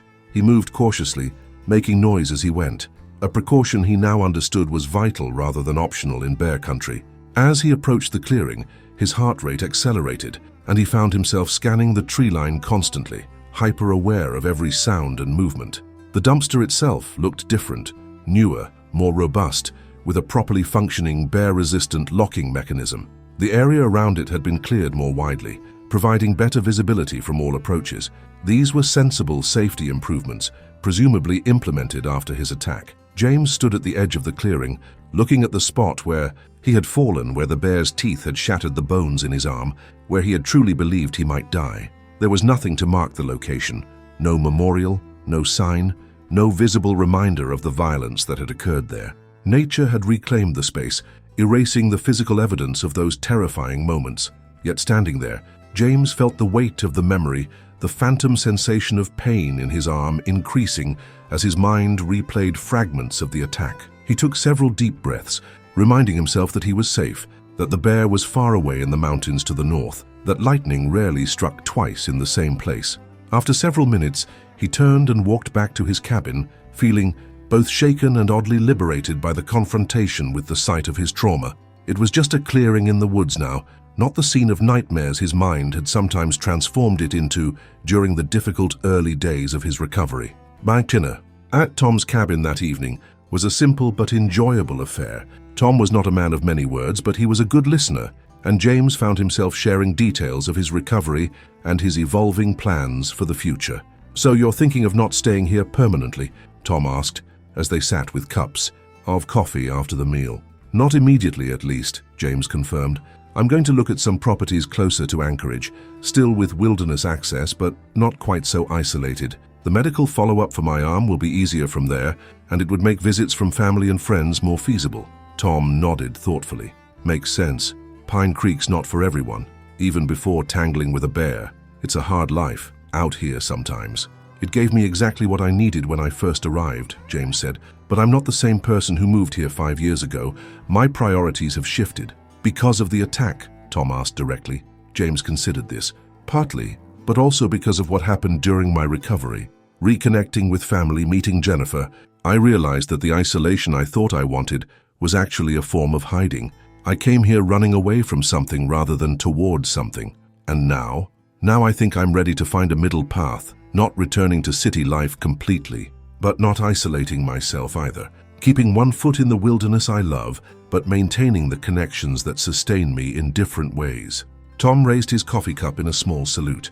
"To the middle path then, and to neighbors who hopefully visit more often than once a year." The following morning, James met with Ranger Holden and Officer Chen at the small ranger station that served the Pine Creek area. They provided him with an update on bear activity in the region, including the movements of his bear, which had emerged from hibernation 2 weeks earlier and was currently foraging in the mountains about 7 miles north of the cabins. "He's been keeping to the highlands so far this spring," Officer Chen explained, showing James a map with tracking data points.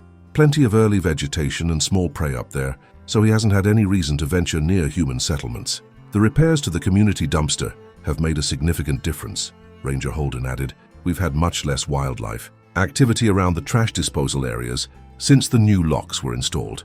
They discussed the broader impact of James's experience, which had indeed been used as part of a successful campaign to improve waste management infrastructure throughout the region. Several other communities had received upgraded bear-resistant containers, and educational programs about wildlife safety had been enhanced. "Your written statement was particularly effective," Ranger Holden told him. "It helped people understand that these encounters aren't simple matters of dangerous bears or careless humans, but complex interactions requiring systemic solutions." Before leaving, Officer Chen handed James a small envelope. "These are the most recent images of the bear from our wildlife cameras. I thought you might want them for closure or perspective or whatever might help you process the experience." James thanked her, tucking the envelope into his jacket pocket without opening it. He would look at the images later when he felt ready. During the week he spent at his cabin, James fell into a rhythm that was both familiar and new. He resumed some of his old routines: morning hikes, work at his desk overlooking the forest, evenings reading by the wood stove, but with adaptations for his changed capabilities and a new level of vigilance about his surroundings. He carried bear spray faithfully now, even on short walks near the cabin. He made more noise when moving through the forest, singing or talking to himself to alert wildlife to his presence, and he found himself constantly scanning his environment, a hyper-awareness that was both exhausting and necessary. On his final evening at the cabin before moving to his temporary rental near Anchorage, James sat on his porch, watching the sunset paint the sky in brilliant oranges and pinks. The air was cool but not uncomfortable, filled with the scents of pine and emerging vegetation as spring took hold. In his hand, he held the envelope Officer Chen had given him. After a moment's contemplation, he opened it and removed the photographs. Inside, there were 3 images of the bear, all taken by wildlife cameras within the past month. The animal looked healthy and powerful, moving through its natural habitat, with the confidence of a creature perfectly adapted to its environment. The sight no longer triggered the visceral fear it once had. Instead, James felt a complex mixture of respect, awe, and a strange sense of connection with the animal that had so profoundly altered the course of his life. They were linked now, he and this bear, not as adversaries but as two creatures whose paths had crossed with momentous consequences for one of them. He thought about the randomness of it, how a simple trip to dispose of trash had become a life-altering encounter. If he'd arrived 5 minutes earlier or later, if the bear had moved on before he got there, if the dumpster lock had been properly maintained, any of these factors might have prevented the attack. Yet it had happened, and rather than rail against the unfairness of it, James had come to accept it as part of the bargain one made when choosing to live in wilderness areas. As darkness fell, James returned inside and began packing the items he would take to his rental in the morning. The cabin would remain his, a retreat, a connection to the life he'd built here, a place to return to under the right circumstances. But his path forward would be different now, a balance between the solitude he still valued and the connections he'd rediscovered.